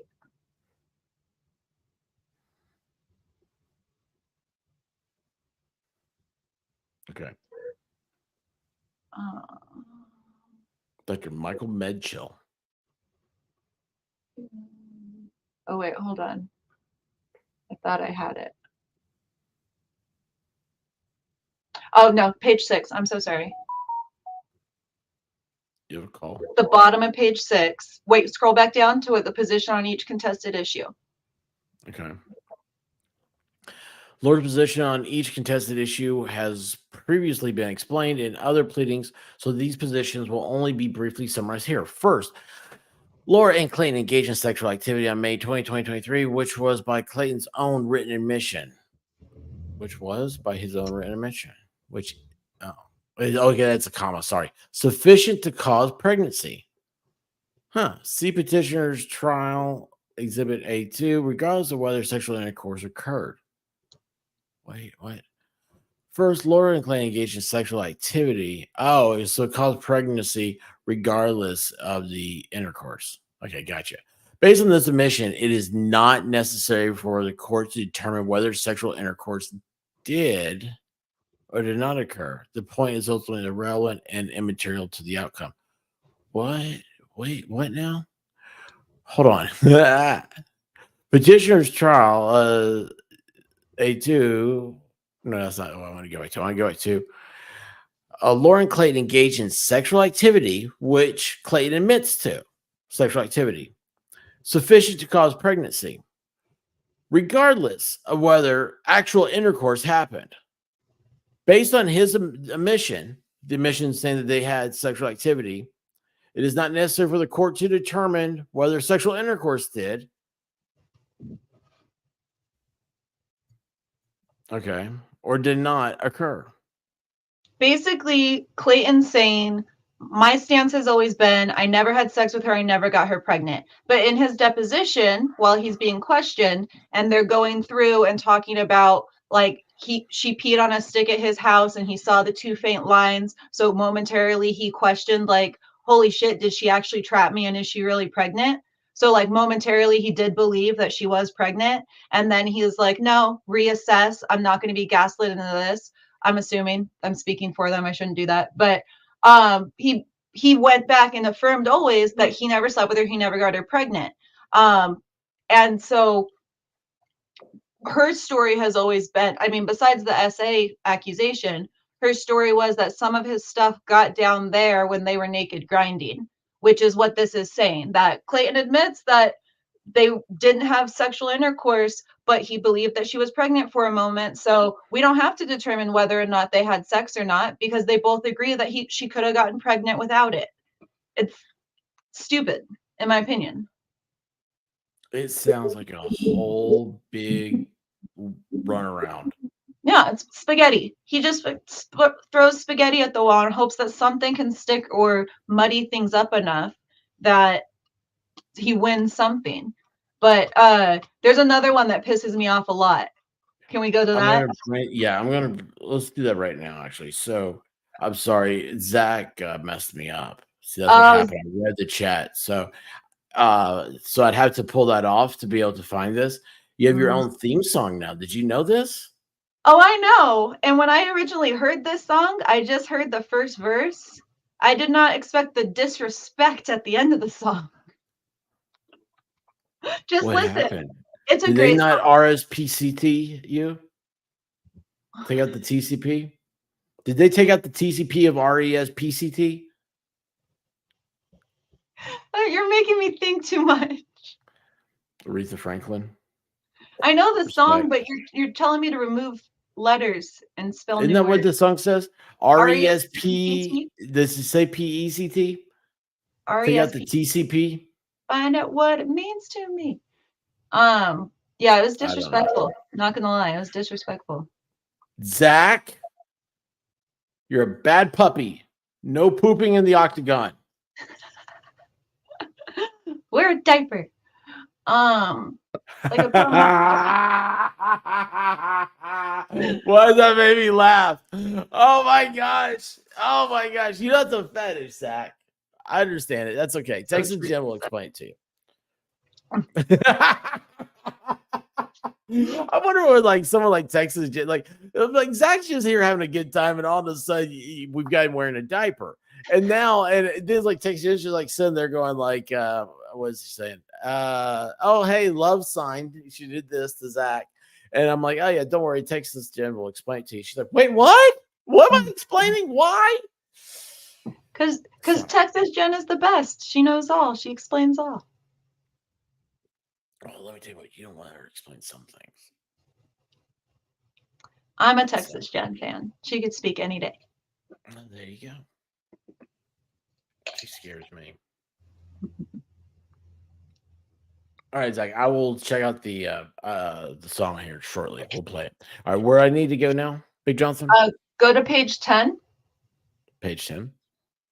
So on page 10, starting with scroll down a little bit to as to Mr. Maricini, you can read through all of these if you want, but the one that like fired me up was the last sentence in the first paragraph of page 11. Scroll down a little bit, where it reads, the issue has been reported to court security by undersigned counsel, who has requested that Mr. Maricini be arrested if he violates the DVRO as the law requires. So Gringus has gone back and forth. He like emailed What's the DVRO? Domestic violence restraining order. So and Marcini's the guy that he's victim number 3, or 3 back from Clayton, and okay. he's in California, and she's consistently, he's the domestic violence guy, victim that she claims he beat her in Iceland, and she made a TED talk about the story with this guy.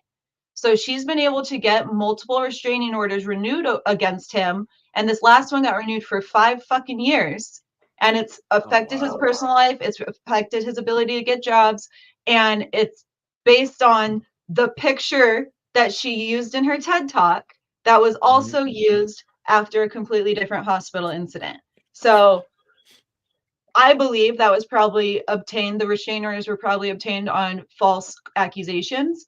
But to take it further, Gringus had reached out to him and like threatened if he showed up, he'd be like arrested.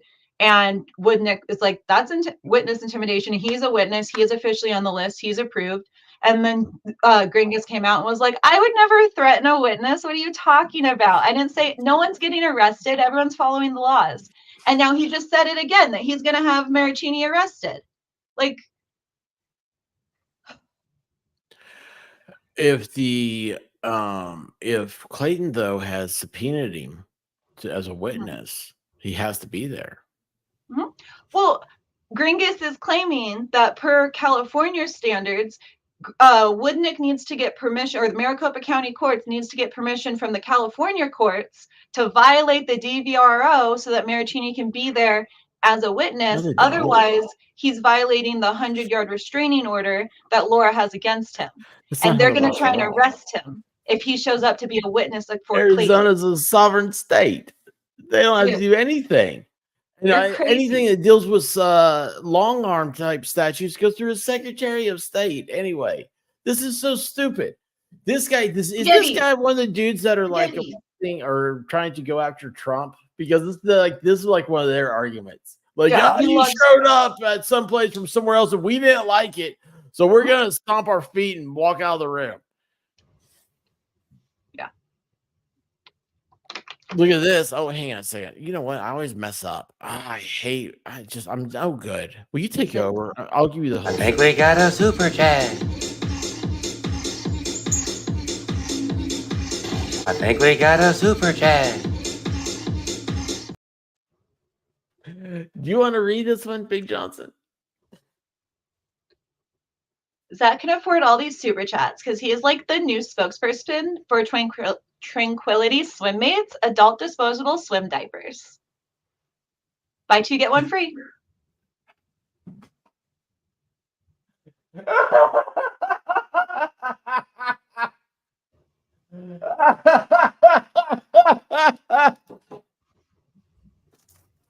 I'm gonna eat my last peep on that one. I'll eat my last peep. Oh.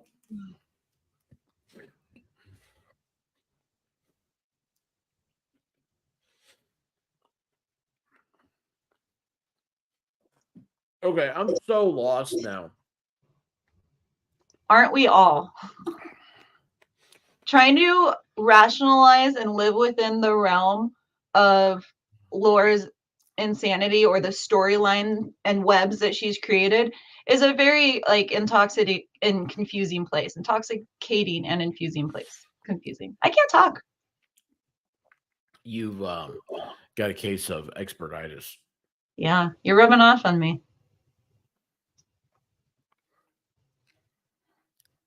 Again, there's a joke somewhere there. I don't know what it is though. Phrasing.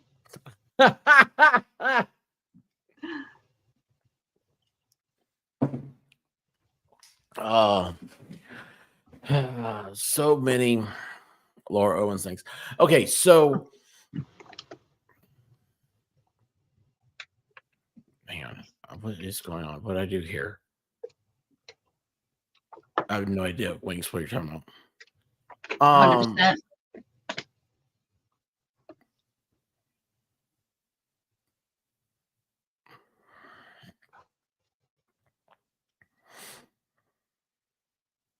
Oh, and by the way, Heidi loved that too. Good job, Duck. So here's the thing. You're gonna get there Monday. What time is it Monday? The trial starts at 8:45 a.m.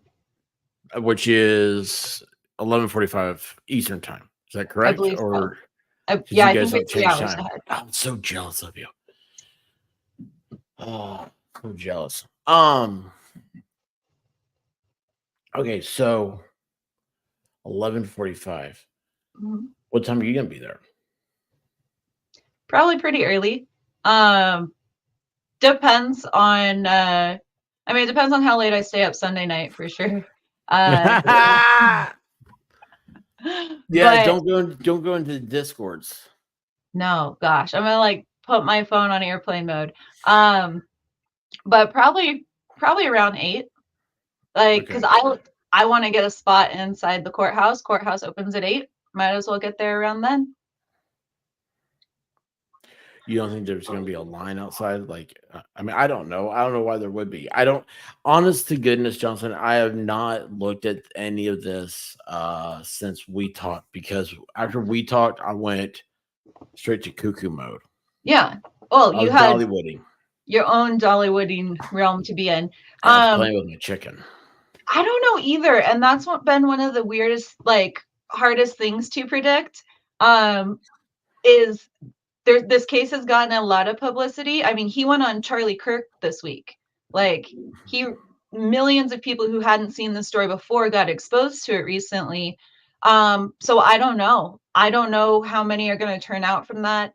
From my communities and the people that I interact with, I feel like we'll have around 20 people. But that's my very small niche community. I don't know how far this has reached and who else is planning to be there. But I know majority of people I talk to, they want to be there to support Clayton. They want to show Clayton and Michael and Greg and the other men, like, we're here to see this through with you. We got you. So that realm of people, like the not Bachelor fans, the like, they don't give a crap about the drama. They want to like support this person that they think is a decent man. That's a bigger crowd. So I don't know.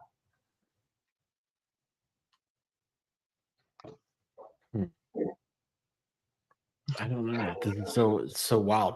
Well, let me ask you this: will you be able to stream beforehand from there? Before, yeah. So if I like sent you a link that day, would you be able to come by and say hi? Yeah, I could pop on. Show us something. Oh, that'd be awesome. That'd be awesome. And Yeah, then I can do it off my phone, right? yeah. Yeah, if I could do it off my phone, yeah. a matter of fact, there's a app now for StreamYard, Ooh. but it doesn't work. I mean, it doesn't. You can't set up a stream, but if I sent you a link, you can just click that app and go. To Okay. it. Is there any chance that you would throw water on Megan Fox or something? I don't know. Water on Megan Fox? I don't know. Yeah, like some salt water. You know. What? Some dolphin salt water. What she needs. Absolutely not. Just walk up. Hi, Megan. Nice to meet you. Hey, the expert said, here's a gift. Could you imagine? That'd be horrible. And listen, seriously, nobody do that. Nobody. I'm seriously a hard day. I'm just Don't joking put that around. in the universe. Oh yeah. No. I can bring her a dolphin on your behalf, like a dolphin toy. I'm not going to go steal a real dolphin from the aquarium, but I think she wants a dolphin toy. That's the problem.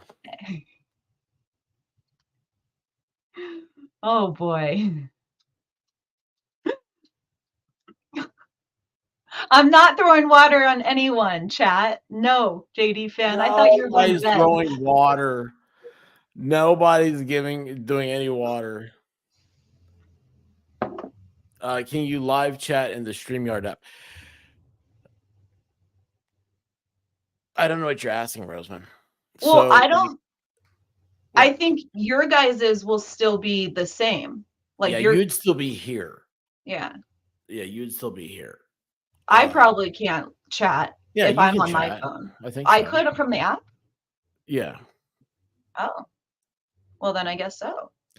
Just, I mean, you can. We'll try it out between now and then. Yeah, we'll figure it out. So, I don't know.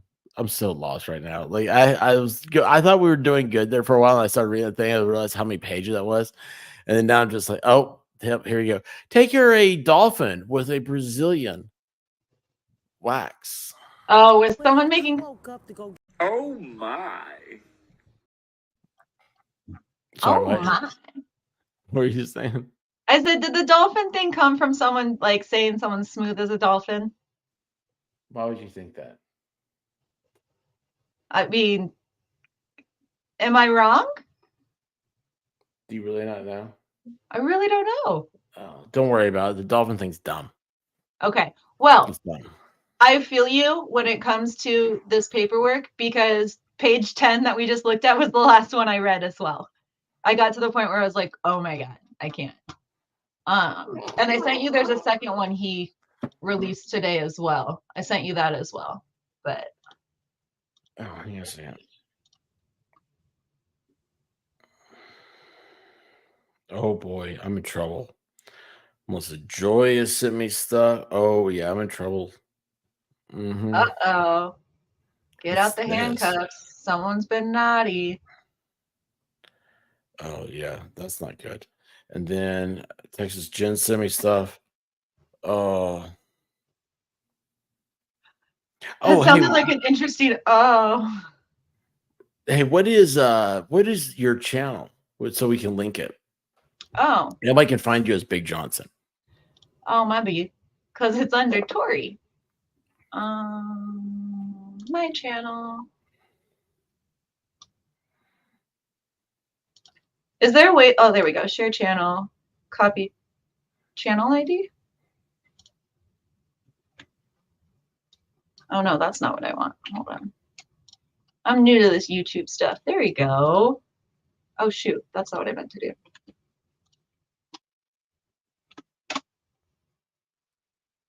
Texas Jen beat me to it. Thank you. Yeah, well, that's how she rolls. That's how she rolls. She's the best. I'm telling like you. embarrassing how good she is and like slow I am sometimes. But thank you, Texas Jen. That was perfect. Yep, Puddletown. She is an all-star. Good to see you, Puddletown, by the way. Yeah. What was the last one you sent here? Or was it? Crap. It's the request for findings. Okay. Yeah. I forgot that right now. I haven't read this one at all. What's the present? Share screen. You are here. Hit that. Like I have to sing to myself. That's it. How many pages is this one? 2, 3, 4. 13. Golly, this guy's mouthy. Let's see real quick. Nothing but wordy. Yeah. So he's finding of facts and conclusions of the law and proposed findings. Okay, so he wants to, let's see, pursuant to the rules, petitioner hereby requests findings of fact and conclusions of law with respect to all issues submitted. So findings of facts is like, if I have it right, it's like you, some things are not hearsay. It's like, oh, on Laurel Street, this stop sign on Laurel Street and Hardy Boulevard at the cross section, that stop sign. Well, that is accepted into the court because it's considered a finding of fact. It's just what's the I forget the terms for it. Well, I really should I need to dust off my notes and go back over. I don't do this stuff, man. I've never done court. I take it back. I did actually I did 2, didn't I? Yeah, one was held. The last time I was in court, I was held in contempt. I never went back. Oh wait, hold on a second. So we have something here from Bad Duck is telling Zach. Did you hear that? It's Tor A, not Tor. Lol. Lol. Yes. That is the correct Lol. pronunciation. Tor. Tori. Oh, there you go. Bye, Risa. I'm glad that you have more fun over there. Night. Bye. You know what? I'm jumping over to I don't know who's playing, but I'm going to be over there later.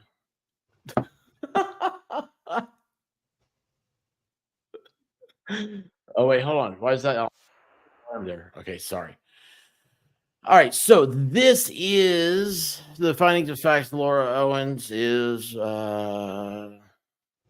she asked Clayton to find a place. Okay, so that's all factual.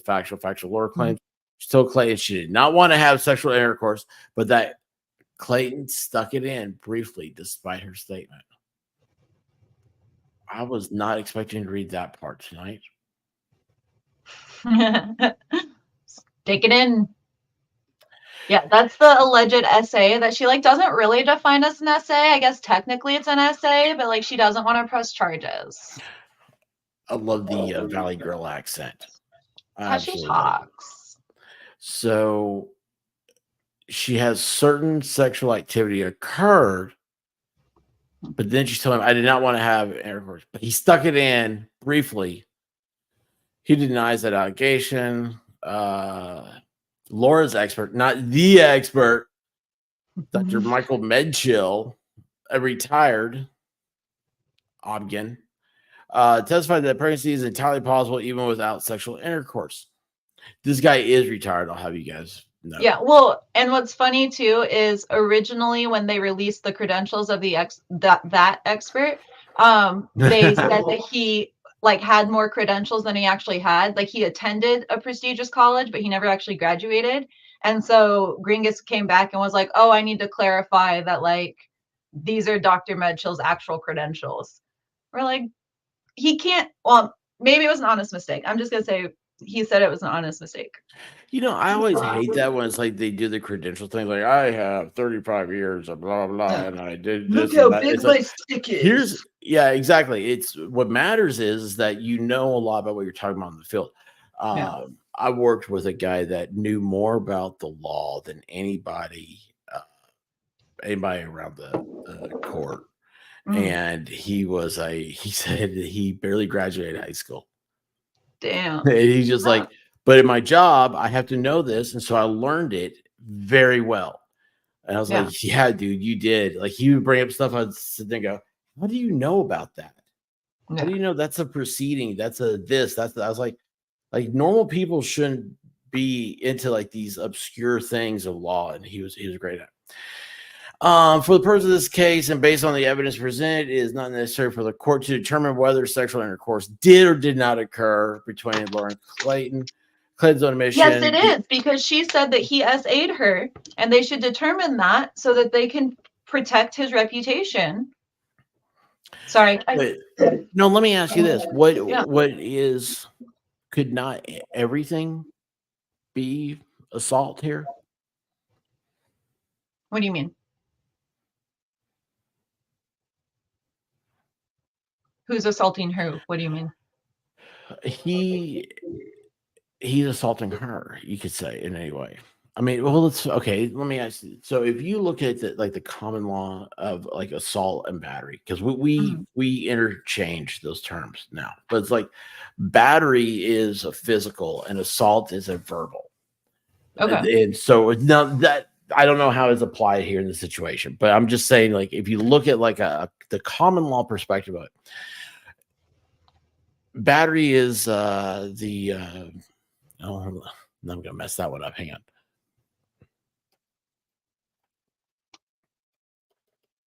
I am going to bring out the Black's Dictionary. Common law battery is the intentional, unpermitted act that causes harmful or offensive contact with another person's body. Okay. So it's battery. It's contact.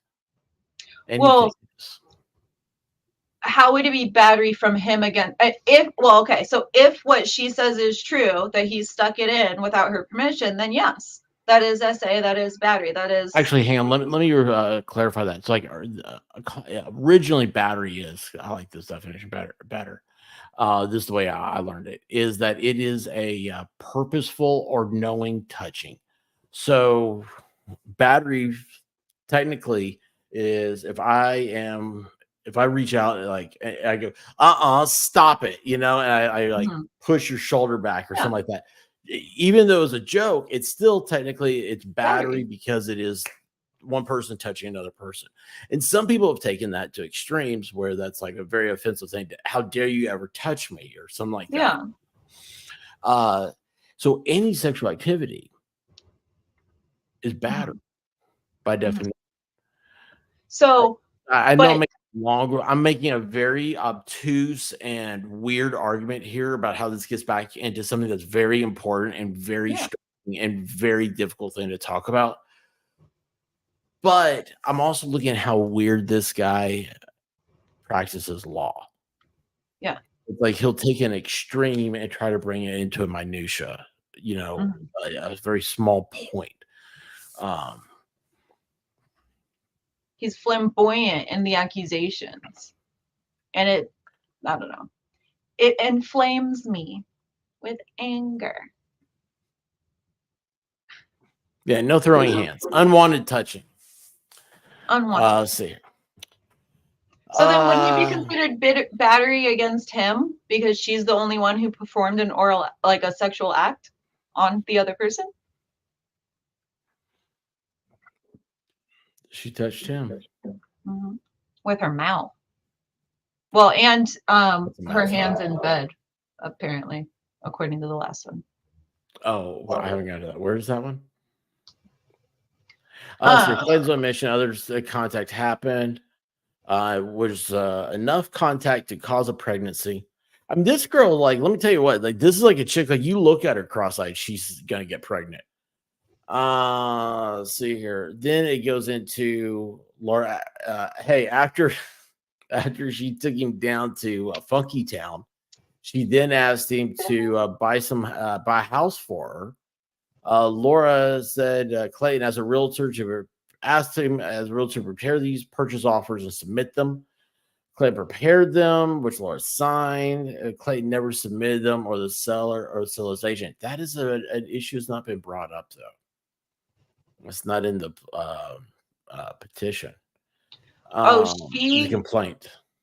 She had sent a ex parte email to Clayton's attorney when she was still with Corey, basically saying, I'll sue you for like 1.4 million or something because she lost those properties. So she tried to bring up what her loss is because that transaction fell through. And then she went to the Arizona Realtors Association or whatever that acronym is and tried to get him fired. Oh, the expert's here, man. The expert is cool. My new buddy, he's cool. I love Gosney. That was awesome. He is very cool. He is a very man. I'll tell you what, you should meet him in real life. Holy cow, that guy's cool. Yeah. When everybody Bad comes to Doug- Arizona. It's hard a game to leave Florida. Bad Duck saying when the hell's in this case turned into a Steve Gosney story. I don't know. Have you read his last book? No. Oh, it's spicy. Sorry, that sounded weird. I don't know. I was trying to think of something. I was like, I do weird things with my hand, and so I tried to do. I was like spicy. I was like, I don't know why that's spicy. Spirit fingers. I just feel gross now. Based on the undisputed evidence, the court finds, as a matter of fact, Clayton made 2 knowingly false statements. He should be held in contempt then about the real estate purchase. Oh, no, it's her purchase, and these false statements made to Laura before she told Clayton she had tested positive for pregnancy. So, like, here's the thing: like, maybe he's just a sucky dude too. You know, like, I don't know. Maybe it's just like they both suck in real life. She just sucks a little bit more. Laura went to Banner Urgent Care on June 1st. She informed the nurse she believes she may be pregnant. She asked for a test to determine whether she went to urgent care. Is that like a emergency room? Urgent care? No, they're, well, kind of. They're like quick. They're the pit stop emergency care. You can go in for like stitches or like if your kid's sick or like minor stuff they can treat. You life threatening, you go to the ER. Minor stuff that like if you don't want to wait 6 hours at the hospital, you can go to the urgent care. You don't have urgent cares by you? So I've been, knock on wood, pretty good at not having to go to a hospital for myself. Lucky. In the past couple of years. Yeah, that's been. Yeah. I get stitches all the time. Really? Well, you know who gets stitches? Snitches. She testified that for more than 6 months prior, she was not sexually active with any other man. Based on this, Laura believed that she was pregnant. Clayton was the only potential. Wouldn't it be hilarious if some dude just popped up, some rando, and said, "Hey, I saw this chick, man. Let me show you what. I got all these pictures on my phone. Look at this one. We call this one the gazelle. And like over here, she has contorted her body into the letter B. You know, I don't even want to picture that. Yeah, well, I'm just making But like, up. oh my gosh. Yeah, it's like, hey, you know what? Hey, guess what? The Q is, you know, it's like here she one is, of the her letter exes, Q. One of her exes did come out of the woodworks lately. One of her exes.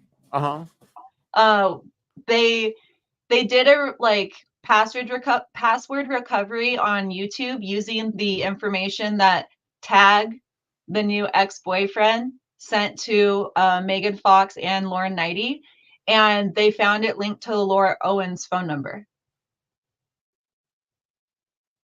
Do what now? Explain that to me again. Say that one more time. Okay, so there's been multiple accounts reaching out to different content creators and saying different things. One of them, the biggest, was Chase J. Jones. And then there's a recent, well, not as recent, but recently released one named Tag, who claims to be an ex of Laura Owens. And Tag, T-A-G, yeah. Claims to be like ex-Air Force and all this stuff. And like, it's... Because we have Tug. Yeah, exactly. Which I just wanted to make sure. So because the Tag, yeah. Like, okay, A is the first, alphabetically the first vowel, and Tug, U, is the last vowel. That's just kind of weird to me. That's how my brain works. Sorry. Okay, so she went with Tag. So Tag reached out and was trying to say, you know, doesn't matter what Tag said, but what someone did with Chase J. Jones, which is someone who had commented on YouTube videos. So we had their YouTube like account. They went to do password recovery, and they, you know, it pops up like put in your name, your email or phone number, whatever. So they put in Chase for the name and Laura Owens' phone number, and it sent a password. And when they put in like Snowflake or like not Laura, it wouldn't let them send the password to her phone number, but it accepted Chase, which is Chase J. Jones, one of the people who was harassing Clayton and Dave Neal. So recently we learned from Megan Fox and Lauren Knighty that they were contacted by Tag, the ex-boyfriend, and they applied the same steps that someone did with Dave Neal and Chase J. Jones. And they plugged in Tag with Laura Owens' phone number, and it sent the code. This is some weird deep dive stuff that I still don't understand, but it kind of terrifies me. I mean, Big Brother, there's no hiding anymore. Everything you do electronically has it's electric trail, and we're just unraveling the layers that we're hiding that now, which is kind of really awesome to see. Hundreds of people, thousands of the Lay Army, the Pond Scum Posse, whatever, all putting their expertise together just to solve this problem that is this woman. Do you remember a few years ago the like the Summer of Love stuff? They had all those protests and everything else. And there was a guy. It was in like Berkeley, and he hit a like a Trump supporter or something like that with a bicycle lock. Oh, I think it was Kiwi Farms found it first, but it was definitely Reddit. Found who the guy was. He was a professor at the college. I think it was Berkeley, right? no. And they identified him by the stitching on his backpack. That's incredible. That's incredible. Yeah. I love Do it. the incredible things we can do when we work together on stuff. Like, it's incredible. Shia LaBeouf had Yeah. a thing where he had, when Trump got elected, he had this flag like "We will not surrender" or some stupid thing like that. I forget what it was. I'm going to protest it. I didn't like it. Whoever won. Anyway, so people were like, it was like in New York, and like people were like vandalizing, like taking like this flag or something. So he kept getting like new ones. And anyway, then he took off with it, I think. And that's how he goes. And he was like showing people like, you cannot stop this. This will be a flag of unity and whatever. It just said like, I will not surrender or whatever. Yeah. And he put a picture up of it like on a flagpole in the middle of a farm. And it was like, I think he put it on a live camera set up to it. They found where that was. It was in Greenville, Tennessee. Greenville, Tennessee is the biggest, is the second biggest county in the state of Tennessee. And it has a population of about 25,000 people. So the only county that's bigger is Shelby County, which is Memphis, and has a population of over 1 million. And let me tell you what, Shelby County, you can get lost in the woods. This was unbelievable that they did this. So I mean, it was like he did this, like it's like out in the middle of nowhere. And these people, they don't follow this stuff. They don't have high-speed internet out there where this was. Reddit got on, and like at nighttime, they started following the star patterns and mapping it out. And they ended up finding out where the flag was because they started seeing the contrails from the planes, and they matched it up with the plane radar, the flight aware or whatever. Yeah. And a single dude lived in Greenville, and all these people are all over trying to figure out where this is. And this dude goes, "Hey, if I go out," because it was a live stream camera, you guys tell me where to go, okay? And I'll drive around out here in the country and honking my horn. And when you guys hear me honk, let me know. Yeah. Is that not the most redneck Tennessee thing you ever heard in your life? But I love it. You know what? Genius. I'm gonna drive around these back roads. I got my buddy Bubba over here. We got a case of Natty Light in the back of this truck. And so what we're gonna do is Bubba's gonna drink it, Oh, hey, he's got his shotgun with him. There's a couple signs we hit on the way. And what we're going to do is I'll drive around. I'll just honk the horn. And you guys will have Bubba reading the chat. And he'll tell you, you tell him where I am. And they found what? Sorry, I got distracted. I got squirreled. But they found that flag, and somebody went out there with the guy who found it. They said, "Oh, we hear you." He started driving around. He saw in the field. He went out there, took the flag down, and put a MAGA hat up. Yeah, he totally called it back. Yeah, and then it's in the Greenville, Tennessee paper that Shia LaBeouf ate at the Waffle, whatever. At the Waffle House or whatever it was. And they were like, his waitress was like, "Oh yeah, he was a really nice guy." What's funny is that the largest camp for homosexual men is also in Greenville, and nobody knows about it. It's weird that I do. Yeah, it's weird that I know about it. So a guy told me about it. No, a guy told me about it. Invited you? Well, that's just some weird stuff. It's off exit 30 on Interstate 26. No, 81. Oh, Lord. It's exit 30 on Interstate 81. Why? Why, Johnson? I can't answer that one.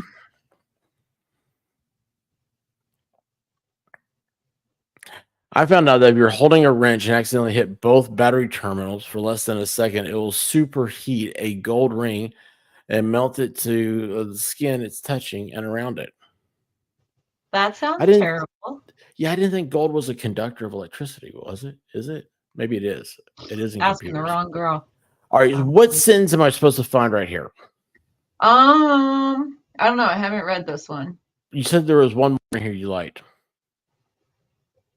Clayton claimed it was impossible for Laura to be pregnant because he never had sex. Clayton agreed to meet with Laura at his home to discuss the situation. After Laura arrived at Clayton's, he presented her a home pregnancy test that he had purchased. Could you imagine this dude going into the Walgreens? But where's the home pregnancy test? Oh my gosh. It'd be so funny if I actually watched The Bachelor and you're standing there, it's like, that dude was on The Bachelor. I'd be like, "Hey man, up. Are you pregnant? Is that the problem, dude?" Oh, Lord. Yeah, I had to get a pregnancy test for Baker. He was too embarrassed to get one. You're a good friend. Thank you for helping him out like that.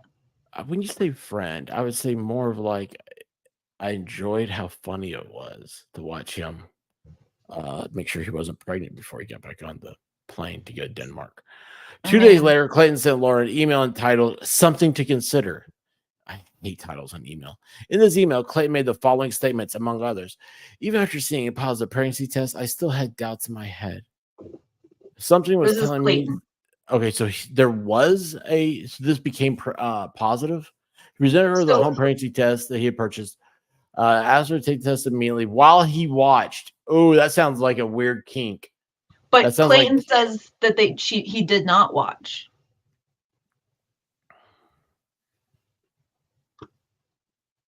She claims that she says on 31 here that he did watch, and he says no. Yeah. That test result was also positive for pregnancy. 2 days later, Clayton sent Lauren email and said something to consider. In his email, Clayton made the following statements: "Even after seeing a positive pregnancy test, I still had doubts in my head. Something was telling me to look deeper into things. So I did and came up with a theory that could potentially be realistic." Dude does not see this whole emailing thing. That's where he got in trouble. I don't even know if that's true, but it always is. It's what always happens. "Considering you only performed oral sex on me."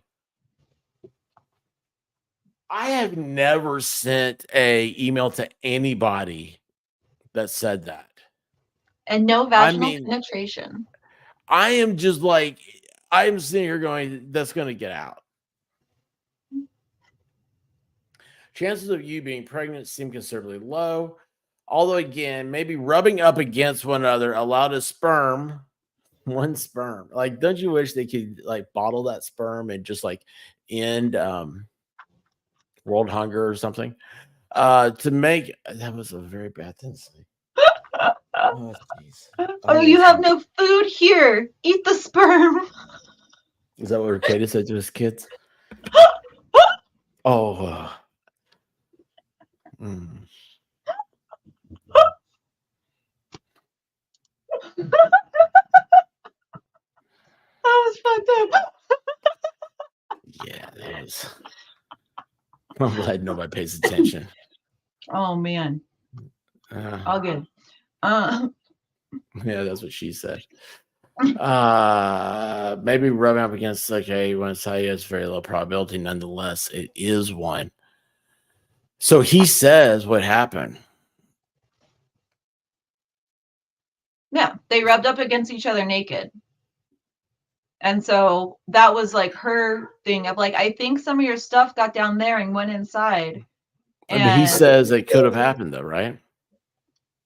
Yeah, this is where he says that I was trying to make sense of it, so maybe this is what happened. And that's what her attorney's holding on to as like, see, it's not impossible that she was pregnant. He even says it's not impossible. Bad Duck says, bullcrap. You work with politicians. At least 75% of your emails probably contained. Oh, the expert. Those words, LOL. Oh, shoot. So, no, here's the thing. You think I emailed anybody? No, I got in trouble all the time. You need to reply to this. Oh, I didn't see it. Oh, it must have hit my spam filter. Oh, I'm sorry. I learned early. One sperm to inseminate the world. Hey, Roseman, it's kind of like Lord of the Rings. It'll be Lord of the Sperms. One sperm to rule them all. Oh, Lord. Guinness World Record sperm soaking. Rogue sperm. Crusty? They're definitely putting Clayton and his mega juice in a bunker when the asteroid hits. Wait, what? They rubbed nakedly and didn't fornicate? That is true, Zach. She blew them twice and they didn't fornicate. Like, I'm telling you what. I probably shouldn't say that.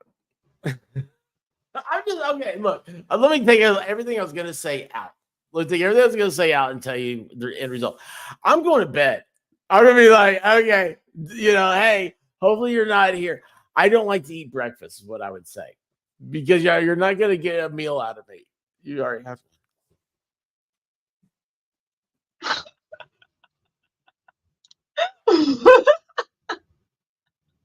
I'm so sorry. I am so sorry. Oh God, I'm so sorry, y'all. This is not. It's not a good night. Where are my mods to tell me to shut up? Oh gosh, naked and no clothes.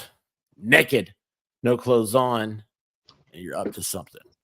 Wiggle, wiggle, wiggle, wiggle, wiggle.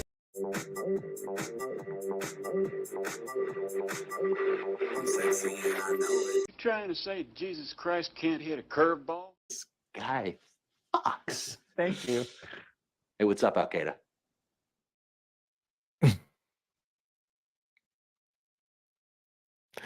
Naked is right, Zach. Naked. Oh my gosh. Texas Jim went to sleep. Oh, there she goes. This new filing is really Games After Dark.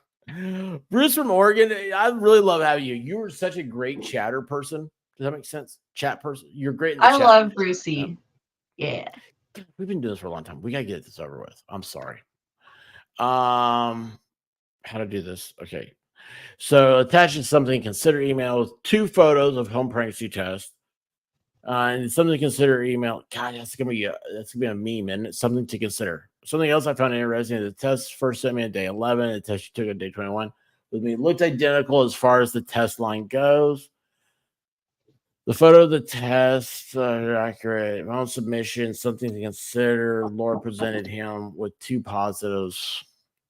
2 positives don't make it negative, but 2 negatives make it positive.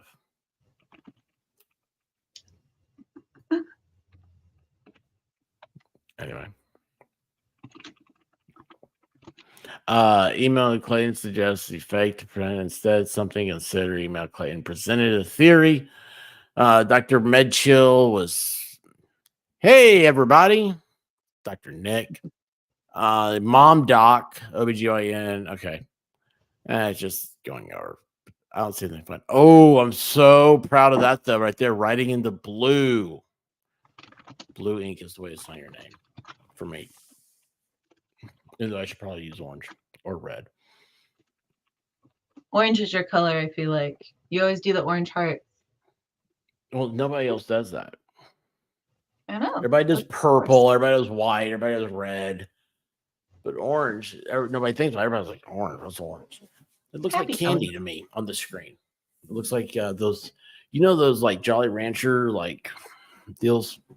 Do they make orange Jolly Ranchers? Like Skittles? Ooh, Skittles are good. I love orange Skittles. Those are the best flavor Skittles, for sure.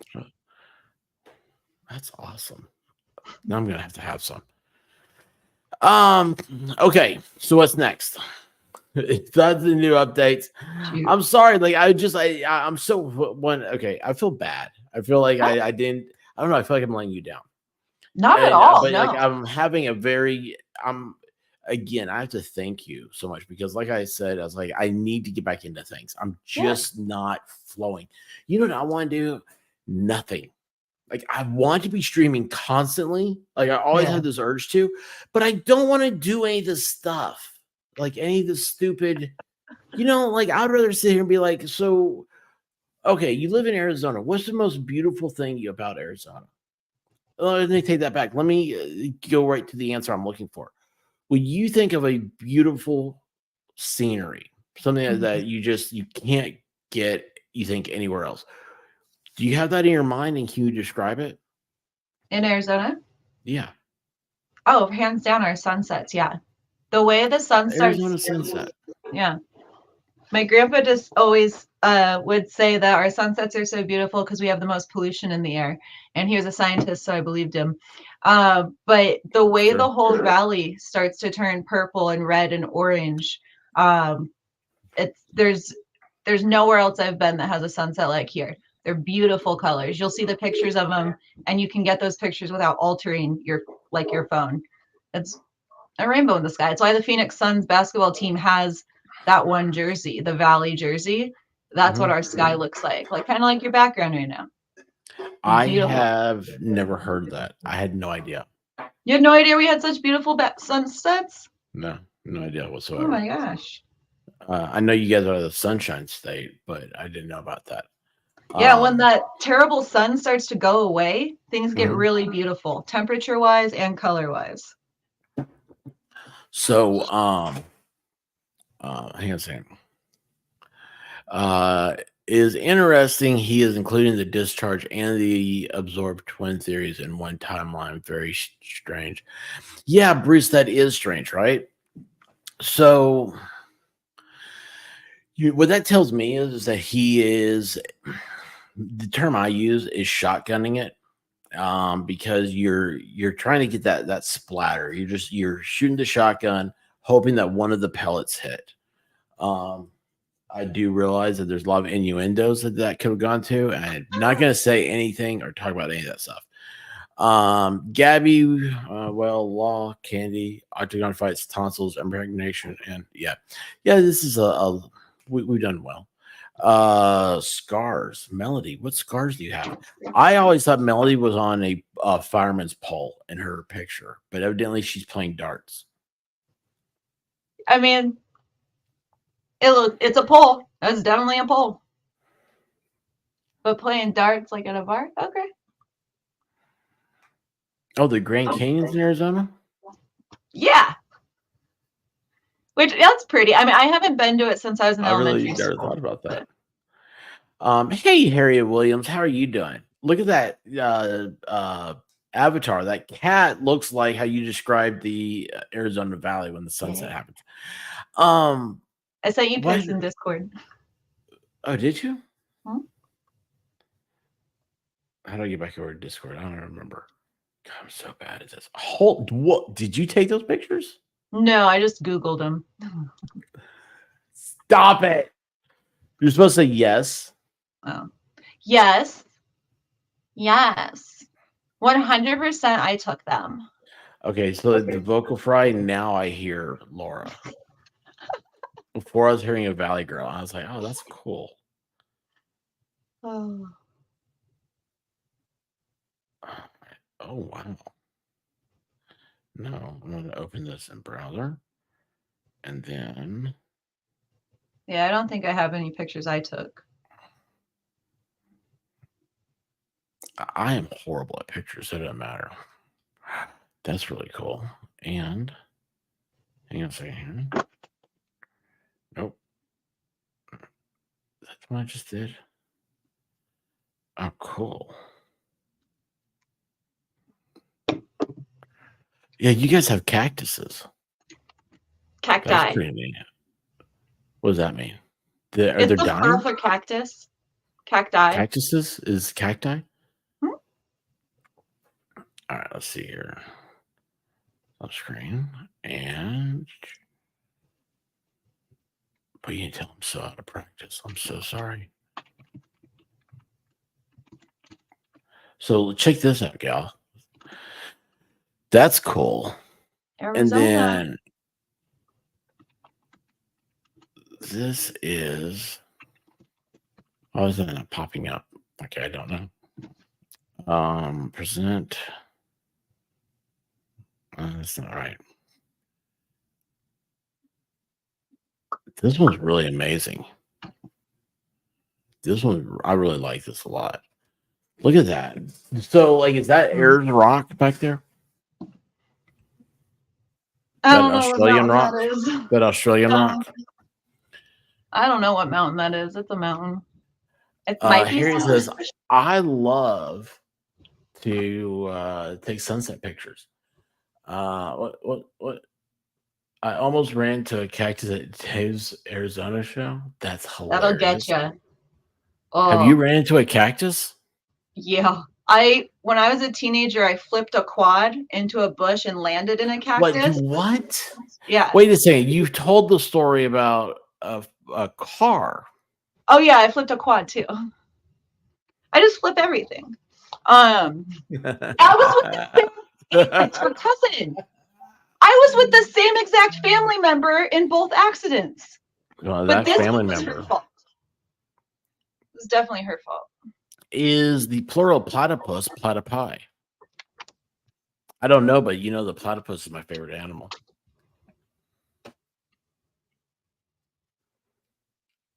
I got cool pictures tonight with a rainbow and lightning at the same time. Well, where is it, Roseman? Yeah, share, please. Ancient giant tree stumps scattered around out there. That is true, not sure. That's what I understand. We do have a petrified forest, yeah. Do you really like? Are they still standing? The trees? No, they're like the biggest chunk I've seen is like this big, and like I used to have a chunk where it's like, and they're heavy, but it's petrified trees look like a rock. Well, that's interesting, isn't it? Because Zach just happened to have found a chunk of petrified tree. Did he? And shared it with us. Yeah. Why do I feel nervous about this? Why does Zach have your petrified wood? Wait, what? I'm not making this up. How did Zach steal my wood? I don't know. He likes to play with wood. He did that. Oh, that's a carving. Yeah, that's Zach. Cool. Zachary, can you make a dinosaur, Zach? No. He can't do that. There's Where a do I will, post there's it? a way. It's on my Twitter. Well, send me your Twitter. Send me your tweeter, Roseman. Which reminds me, I've got. Oh, there it is. How do I get on Twitter? Where is my Twitter? No, I don't want to get rid of that because I want that. I hate stupid stuff. I'm just showing pictures now. Is that not funny? I have a bad habit of oversharing pictures. Like I was just looking for one from that crash or a sunset picture that I also really like. But Roseman, are you following me? I can't find you. Roseman doesn't follow me on Twitter. What an opportunity to do so now. Oh, I'd like to get to 1,000. That'd be cool. Oh, look at that.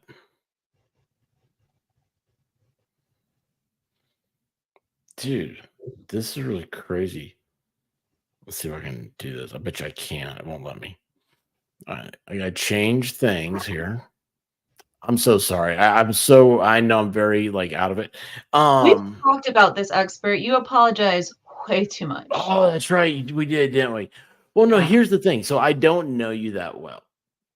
And you're a Mhm. guest on here. And when I go on these squirrel hunts, I feel bad because I'm ignoring you. Essentially, that's what I'm doing. And I apologize for that. So I that's demand what- 24/7 attention now, expert. You feel bad when I don't get 24. I want it. Undivided attention from now on. You're fine. Stop apologizing. Zach is the one that does all my attention for me. And he has impressive know. wood. I appreciate that you care that I'm a guest here, but it's also your stream. So waiting, Well, I don't want him to I lose. don't feel ignored. I mean, I just, it's what I do. I'll lose. Yeah, you apologize. Okay. This is cool. So this Roseman's out there. So she wanted to know last night, how to work on her fence, and check that out. That's what she discovered. That tree is shooting out electricity because of that rainbow. That's an awesome picture. That's an awesome tree. Look at that. It's like the Emperor from Star Wars. Now, see, there's more to it, though. There's more to it. There is. Look at this one. Boom. Look at that. It's like that tree has a little blue hand reaching up. It's trying to steal the gold for the rainbow. Where the gold at? Where that gold at? Oh, it's sunset here. So,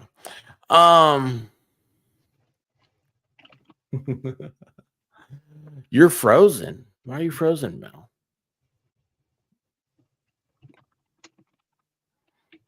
Oh, Big Johnson, I sent you in Nebraska sunset. It's beautiful. I saw. I imagine there's Fire corn and a sun. I don't see any corn. I see a lake. Anyways, keep going. No, that's it. I'm done. I don't have anything else. Do you have anything? Where do we start? I've got all the things. Oh, tell us. That'd be awesome. Okay, so tomorrow is Taco Tuesday. Yeah. So that's to do. And then Bad Duck sent it to you too. He says, look in your Discord DMs, derp. oh, I can't. It's too hard. Tomorrow is Taco Tuesday. And then Wednesday and Thursday, I've got nothing going on. Do you want to get together on one of those days? We'd have a fun stream. Yeah. But I would like to go on about this because I have a feeling a lot of stuff is going to happen between now and Thursday. I feel like probably, yeah. Definitely, yeah. What's your schedule look like? Because you said there's one of those days I think you can't do anything. Wednesday, I have more time. Well, with the time change, it probably won't matter. Thursdays, I have physical therapy, but I get done with that by 4:30 Arizona time. So I think that's 7:30 your time. Something like that, yeah. Yeah. All right. Roseman, why are you always too late for Taco Tuesday? My trees are chopped and now growing like lollipops. They have magical lollipop kin powers. I'm so lost. Guys, listen. I want to thank you all for being here. Thank you, Big Johnson. I am very weird, dumb, slow on this whole subject. Guys, you don't understand. I really have gotten worn out from I have not recovered. I honestly have not. That is the weirdest, weakest thing I can think of. So here's what happened. After everybody left, we went straight into party mode around here. Well, let me rephrase that. We haven't stopped. And so now we have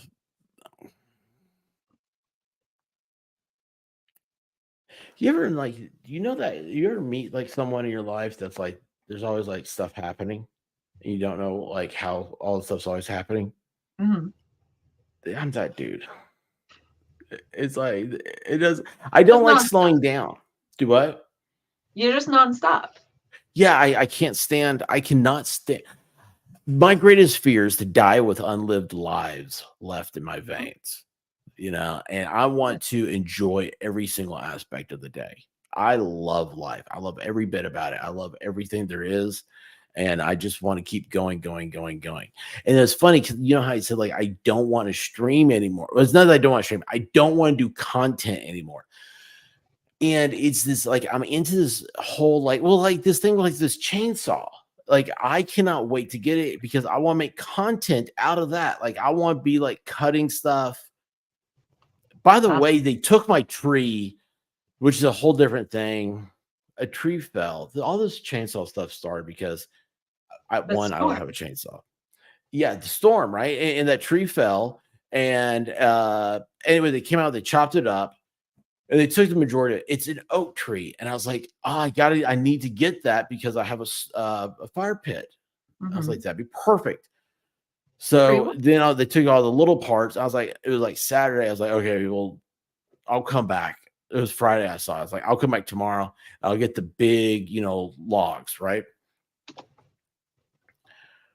I left. I come back, and they're gone. Somebody else got my idea. I was like, "Son of a bitch." That was an I don't have a efficient, chainsaw, but I have an axe. So I don't know why I have these. Actually, I do know why I have these axes. I was really big into Lord of the Rings a few years ago, and I was like, I need an axe. And so I got like a bunch of them. I walked into Home Depot and they were on clearance. They're all Fiskars axes. They're like, I need multiple axes. Yes, right yes, now. I have so many. It's ridiculous. It's stupid, and I want a couple more. Ugh. I just watched a video of a guy who like was buying an axe on Craigslist and like swung it through a guy's head that was just sitting on the couch, and like horrifically grotesque video. But now you talking about swinging axes, all I can think of is that video. Were you watching American Psycho?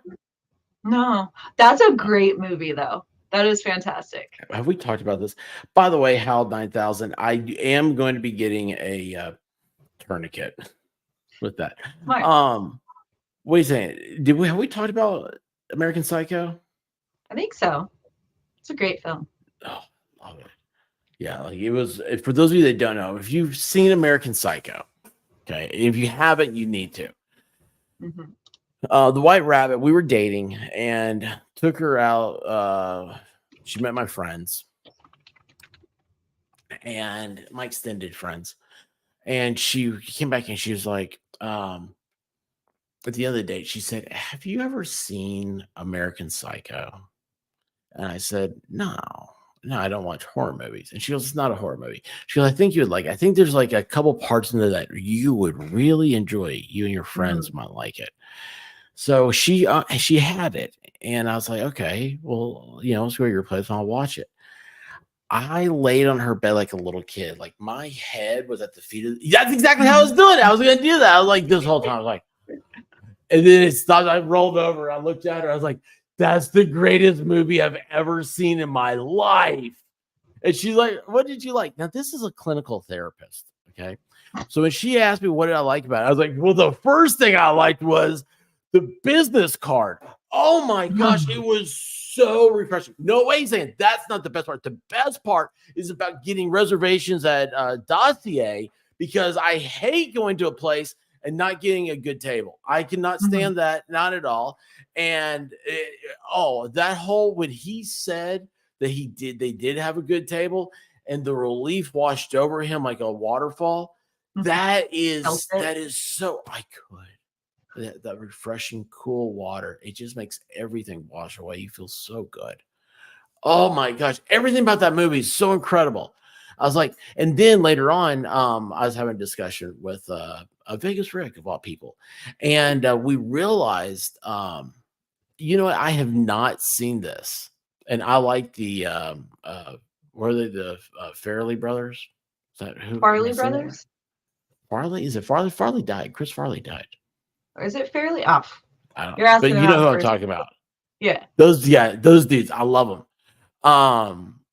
What nerdy comment did you make? All the nerdy comments. I had a knife maker make me a custom tomahawk for fun to play with.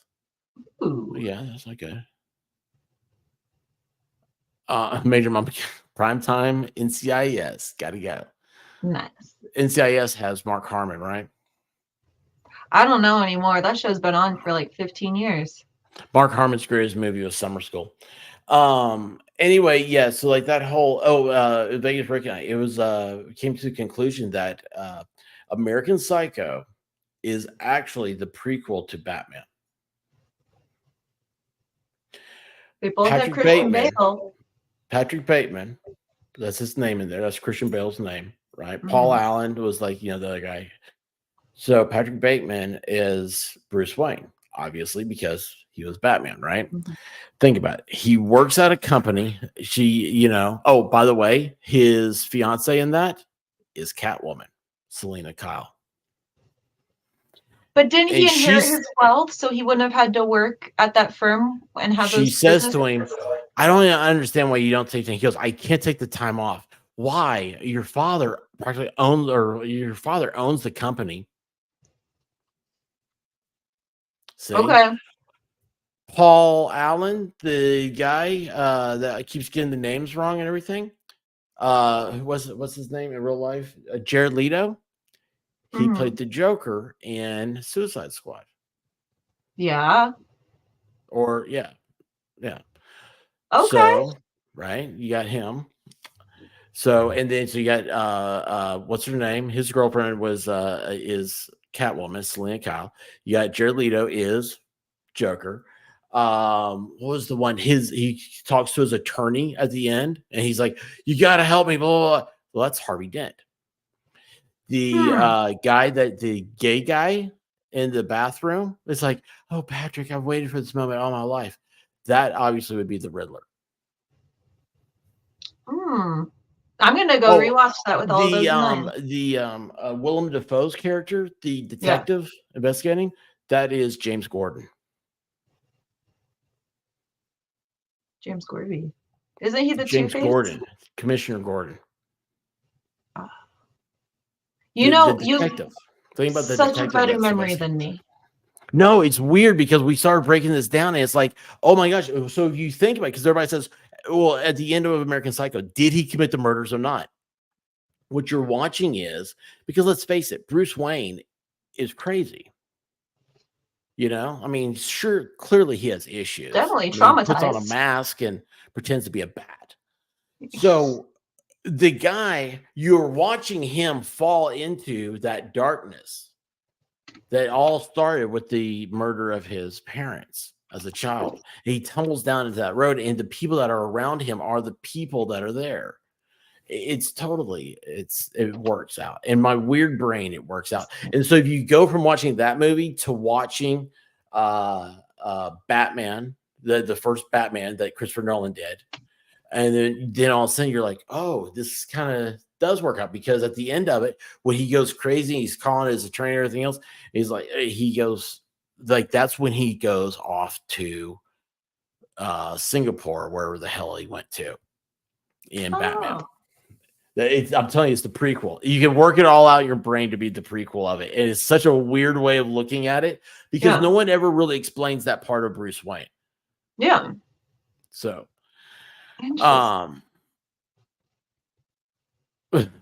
Markov, Leto is Leto, not Leto. He has a band, and people will say that, hey, Friction Vixen, how are you doing? I can't stand Lauren just saying. I mean, Laura. Laura Blowens is not liked by the Friction Vixen. Not liked by many.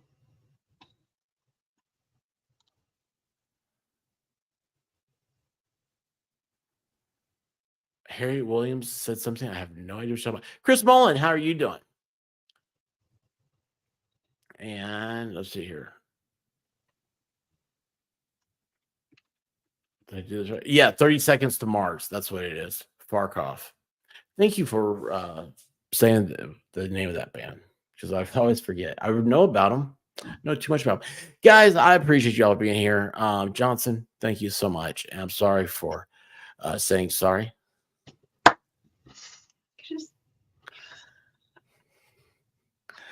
Whatever. Sometimes you gotta beat the ball, and sometimes you gotta drop your balls. Your blue balls.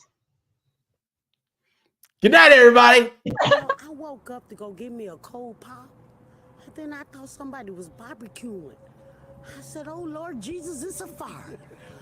Then I ran out. I didn't grab no shoes or nothing, Jesus. I ran for my life.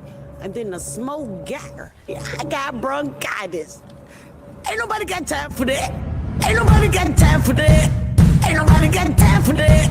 Ain't nobody got time. Ain't nobody got time. Ain't nobody got time for that. Ain't nobody got time for that. Ain't nobody got time for that. Ain't nobody got time. Ain't nobody got time. Ain't nobody got time for that. Ain't nobody got time for that. Ain't nobody got time for that. Ain't nobody got time. Ain't nobody got time. Ain't nobody got time for that. Well, I woke up to go get me a cold pop. Then I thought somebody was barbecuing. I said, "Oh Lord Jesus, it's a fire." Then I ran out. I didn't grab no shoes or nothing, Jesus. I ran for my life. Ain't nobody got time for that. Ain't nobody got time for that. Ain't nobody got time. Ain't nobody got time. Ain't nobody got time for that.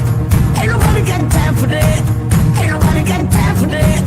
Ain't nobody got time. Ain't nobody got time. Ain't nobody got time for that. I said, "Oh Lord Jesus, it's a fire." I said, "Oh Lord Jesus, it's a fire." I said, "Oh Lord Jesus, it's a fire." Jesus, Jesus, Jesus, it's a fire. "Oh Lord Jesus, it's a fire." I said, "Oh Lord Jesus, it's a fire." I said, "Oh Lord Jesus, it's a fire." Jesus, Jesus, Jesus, Jesus, Jesus, Jesus. Ain't nobody got time for that.